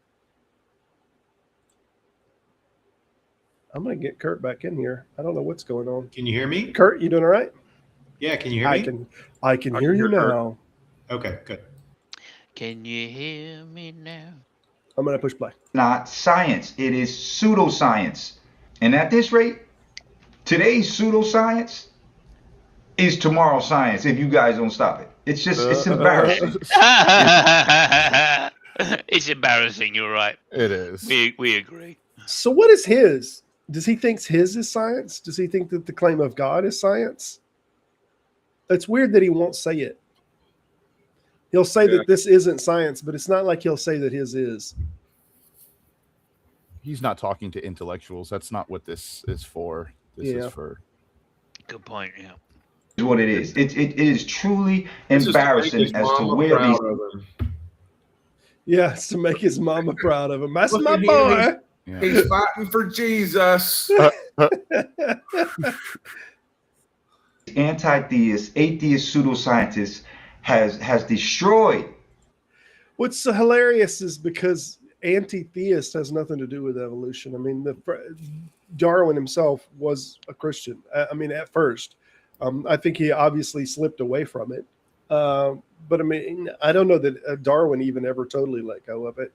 He had that his autobiography book, he says something like the monkey. He says that it might be as natural for us to believe in a God as a monkey to fear snakes or something like that. That's the closest thing that he said to I believe it, or I must count myself as a theist, I think is what he said at the beginning of that. And then he made the statement that a monkey might not be able to not fear a snake because it might be natural to him. He wouldn't have said genetic, but he thought that that was natural from him. And it was might be as unescapable for humans to have the propensity for believing in a God as a snake having or as a monkey of having fear of snakes. Well, you know, I still get the heebie-jeebies around snakes, so it ain't just the monkeys. Sure. I do think he really struggled with the problem of evil after his daughter died. Anna died. Yeah. Right, Annie died. So I think he would genuinely did become an atheist in the full sense of the word, because he knew, obviously Huxley was an agnostic, and he knew Huxley. So he certainly had that option open to him to say, no, I'm an agnostic. But not declaring anything and then not going to church says quite a lot. His wife was very upset that he stopped going to church. So, there you go. But that, to me, when he said, I still must consider myself a theist, and then when he compared the snake thing, that to me is saying, I might believe this, but I might believe this just because I can't not believe this, in the same way that a monkey, right? Yeah. It's like my affinity for this is beyond my control, is what it sounds like he's saying. I think it's a lot more political than that. Yeah, I maybe. think he was so, I think in my personal opinion, he was so defensive over his theory, the theory of evolution, that he didn't care what people thought about him. He only cared what people thought about evolution, and he did not want it to be at odds with theists. Sure, because it's going to die. It won't make it. Yeah, well, he recognised that it was very problematic to have that position, and that's, I think, why. And I don't think he could find anybody, any theist or anybody with good debating skills to debate for him from the theist position, because it was too new, right? It was being roundly condemned by theists. Hence, he went to Huxley for defense. And thinking, well, he's agnostic, right? So that's the position which is more compatible than my position, so to speak, So I can't get up there and defend it because I'm going to have to declare myself a theist, right? And I can't declare myself an agnostic because the term barely existed, right?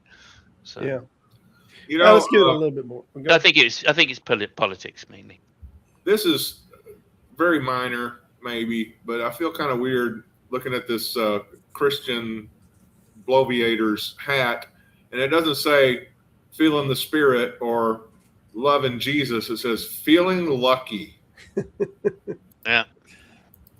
And I don't know, when I was a Christian coming up in my young adult time, preachers would kind of rail against the idea of luck and fortune because they wanted you to know that God was in charge and you're blessed and you're chosen, but you're definitely not lucky. And I said, well, I don't feel lucky. Well, let me tell you. But so this guy was stepping against the religious ideas that y'all held at the time. Yeah. So it's kind of an interesting note here on his head. Sure. Has destroyed man's relationship with God. I know you want to scream in the name of science, but that's not science. Get back to observe, test, and repeat. If it is not observable. I got a question. Ray, how many here have actually wanted to scream in the name of science? I can't say that I've ever screamed that. In the name of science. I don't know. Yeah. Unironically, no. Kind of a weird perception of secular people. I got an idea though. Is you choose in the name of love? Yeah. So there's this verse in the New Testament where Jesus rebukes the fever of Peter's mother. And he says that he rebukes the fever, right? So if my wife asks for a Tylenol or anything, I will give her the Tylenol on my side of the bed and say, in the name of science, I rebuke that fever. There you go. There you go. Yeah, I always thought it was strange. It works. Now I finally understand where they get it from. But I had a friend who went to some charismatic church or whatever when I was in my early 20s. He would talk about saying, I thought I was getting a cold last night, but I rebuked it. I refused it. What are you talking about? Now I understand. Do you remember Kenneth Copeland rebuking COVID-19? Oh, yeah. I didn't watch that. Now I got to go look for that. So creepy. He blew at it. It was very odd. At least he didn't wave his jacket at it like the other one, Benny Hinn. Testable, repeatable, incontrovertible evidence, then it is a belief. Wait a minute. We believe. When in science has incontrovertible been a credible term? Science isn't in the business of incontrovertible. It's in the business of confirmed by results, not confirmed by results. But the media, don't forget, the media is. So, like, what a lot of these people hear and see is these outrageous headlines. Yeah, science writing, science headlines. Yeah, I got to say that I have used the phrase occasionally in the name of Erasmus Darwin and the theory of evolution. I have done that. That doesn't believe by faith what the Bible says. We believe in God. You don't. You believe in man's well done. Hypothesis. You've got the definition right. He's got the definition right, people. I think you could say it. The power of Erasmus compels you. What I was always interested in is why faith. Once I come out of religion, I made a series of shorts on the subject a while back. Why faith? Like, of all the qualities that you could have as a person that God wants, right? Why would he? That's you know what I want? I want a bunch of people up here that had faith. Why pick that as a criteria for salvation? That seems like one of the worst things you could ever pick as a character. Well, the Christian virtues, charity and hope are way ahead of faith. Sure. Yeah, not at all. The reason faith is in there is because it makes the proposition unfalsifiable, and they were always fighting the Greek philosophers. That all of the New Testament is about, oh shit, we're going to lose to philosophy. We've got to do something about this. That's why it's all bullshit, right? Yeah. Just complete fucking bullshit. What's weird is that the God picked the same characteristic that every con man wants. Like, it's every con man ever, they want you to believe something without them having to demonstrate it. That's the characteristic that they want. And the creator of the universe happened to pick the same characteristic that every con man wants in his mark. Well, I mean, look at the characteristics of like most types of fraud. You want to come across as confident. You want to use vocabulary that is just barely perceptibly understandable to your population, but is coded as really high level vocabulary. But you never want them to actually understand what you're saying. You want to perform like competence and ability to be accurate. You don't want to actually have them understand the claim. So that's why like scientism gets bandied about. Those people who have a belief in science, like nobody ever holds that position. They just want to create this straw man so they can knock it down. Yeah. I don't know. I just think faith is just the absolute worst character that any God could ever imagine up as a selector criteria. Like, if you're creating a selector criteria, first of all, if a God is all knowing, I don't think faith is something that God could experience, right? If you know everything, like, you couldn't even experience what it is to have faith or trust in something. There's you just power you have that God doesn't, Robert. You're so much more omnipotent than God. Right.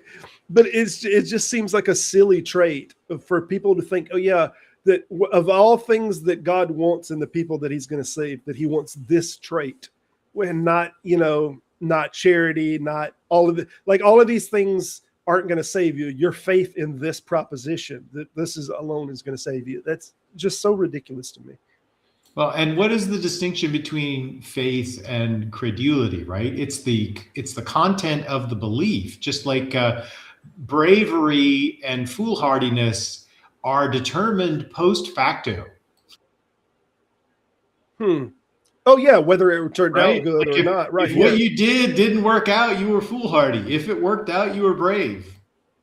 Yeah, I don't know. Some people think of it a little different, like when they're playing with the bull and whatnot. Whether you walked away from it or not. Foolhardy from my point of view. Yeah, agreed. But it's just doesn't make sense. Like that, you can like distinguish faith from credulity, in my opinion. Yeah, it's a post facto determination of whether it was credulity or just a virtue. It's just weird to think of faith as a virtue at all. That's just so strange to me. Like I'm saying, it's a complete defense mechanism. That's all it is. It's just like, well, I can't answer you as to why I believe in God, so I'm just going to come up with an answer, which means I don't have to have an answer. Yeah. Right. God thinks it's better if I can't answer you as to why he's real. Yeah. The only way I can see faith as a virtue is, you know how you have all these stories of siege wars or siege works against cities and impossible situations, and then stories of how they beat the army that had them under siege. I think it's a way to rally people to, even though everything looks hopeless, even though you are at the disadvantage, even though we're a small group of people against a huge army, we can overcome. We can, and some people do. Enough people overcome very small odds in their favor that it's kind of like that lottery thing. If he can win it, if she can win it, and of course, you have people with those big checks that they get on TV, then maybe I can. And it maybe adds a little notch, a little bit to the survivability of a particular cohesion. That seems like hope, though, to me. That seems like a distinction. Again, it's still decided on whether the siege succeeded or not. Yeah. Yeah. Also, just to point out, some good examples of this are, of course, the Crusades, where I don't think there was ever a time when Christians were fighting in a numerical advantage, and yet somehow they managed to hang on in there for a number of years, right? Certainly between the First and Second Crusades, I think there was some examples of like 500 men beating off 5,000 or 10,000. Well, there was that whole thing about the Maccabees, the menorah, how they were under siege, and they were somehow able to let the oil for their candles miraculously last a certain amount of time. Yes. I get the story confused, but I do recall that being part of the Jewish story, the story of the faithful and stuff. So anyway, it's just something to think about. Yeah, you're right. Faith as a that was one of our last Messianic characters, though, right? The one of the last Messianic characters that we have, I believe he was an Indian gentleman. I'm sorry, I can't come up with the name. I'll have to look it up. But it's there was a saying that Sabaiba, he could light water. He poured water in the oil lamp and he lit it and it burned through the night or something like that. Do you know what I'm talking about? People he has witnessed resurrections like that were described in the 20th century that Christians think didn't happen, which is really weird. You used to be able to magic into existence wristwatches to give to his disciples.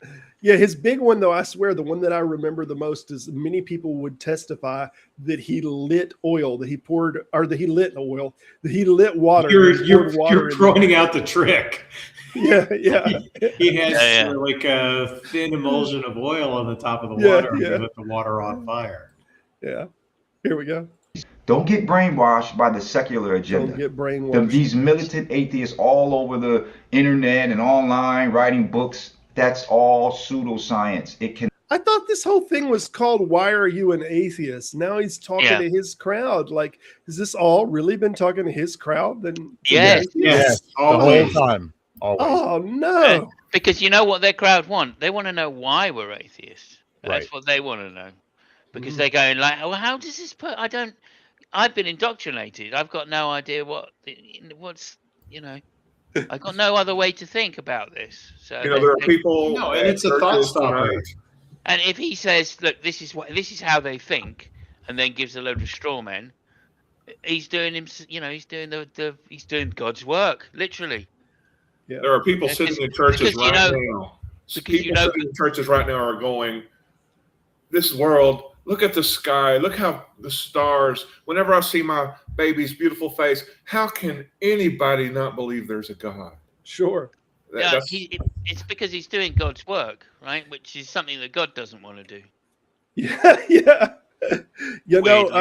We're actually pushing it on the time here. We're over the 2 hours here. I think I'm going to close this up, and we're going to do. I don't think there's much more to be had, to be honest. Yeah. He's obviously not talking to us for the anymore. last half of the video. He's not talking to us anymore. Anyway, apparently he's been talking to the Christian base the whole time. Next time, Robert, you need to Google the best arguments against atheism. Okay, all right. If we do this again, I definitely will. Well, it'll be fine tuning, and it'll just be just as bad. Yeah, it will be bad. It'll just be in more premises. So that's how they make them good arguments. It's just 10 premises before a sub-conclusion. Very interesting that you mentioned that. Next Sunday, we're going to have Felicia from Felicia by Nature on. Felicia wants to talk about the fine-tuning argument specifically. Wonderful. So hopefully that'll be a good one next Sunday with Felicia. Is she pro fine-tuning or... No. She wanted a longer title than what I think I have put. Oh no, I don't have one put up for her yet. I'll have to put that up. Okay. But I think hers was that she could destroy fine tuning with something. Okay. I don't remember what Okay, it was. let me, It's too long though for the title. Let me just see There's if I'm going to much be finer there. tuning Let at me- tune-up masters than there is in the universe. Let me just see if I'm going to be there. No. Oh no! You weren't. If you would have wore your lucky cap though, Yeah. roll it again. Roll it again. Cross your fingers. I'm just not fine-tuned enough to be there. I'm afraid. I hear you. Well, all right, Simos, I know you have a channel. Oh yeah, don't worry about that. Okay, don't worry about all that. We're like, just Okay. wrap this up. But y'all know. If anybody wants Robin, to check out my Substack, I just am finishing up a response to Tavo Sanagri's comparative theological framework. Fantastic. And I think I have the link for yours. I'll put it on the video description whenever we close it up. I will give a shout out to Robin Webster. If you could put her link up, everybody go and sub to Robin Webster. She's fantastic. For sure. And I just want to give a shout out to Phyllis Sober, who has constantly given me shout outs every single day that I have seen him. He has been giving me shout outs, and I have felt guilty. I think I'm going to put a link on his, though he's not been anywhere around here. He's always given me shout outs, and I see my numbers go up slowly but surely because Phyllis Sober's been giving me shout outs. So he's a great appreciate guy. it. Phyllis Sober. Phyllis Sober's awesome. Good job, Phyllis Sober. Yeah. Yep. I'm going to check if I'm subscribed to Phyllis Sober, and if not, I will subscribe. Absolutely. I'm in there every day. Yeah. So either that's either a good thing or a bad thing for some. So. Yeah, no, he does some great coverage. His format is very interesting. He gets a lot of theists on, though most of them are Indian or Islamic. Doesn't seem to get a lot of American or good English speakers on there a lot, but he does get them. James, how's it going, man? You're missing the tail end of this. We're fixing to be wrapping it up. Anybody wanted to say anything? Last thoughts?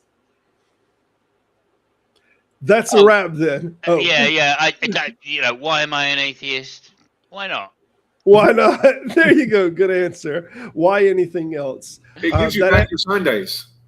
Yes, because I get an extra day that I can have for myself. I would say I have no choice.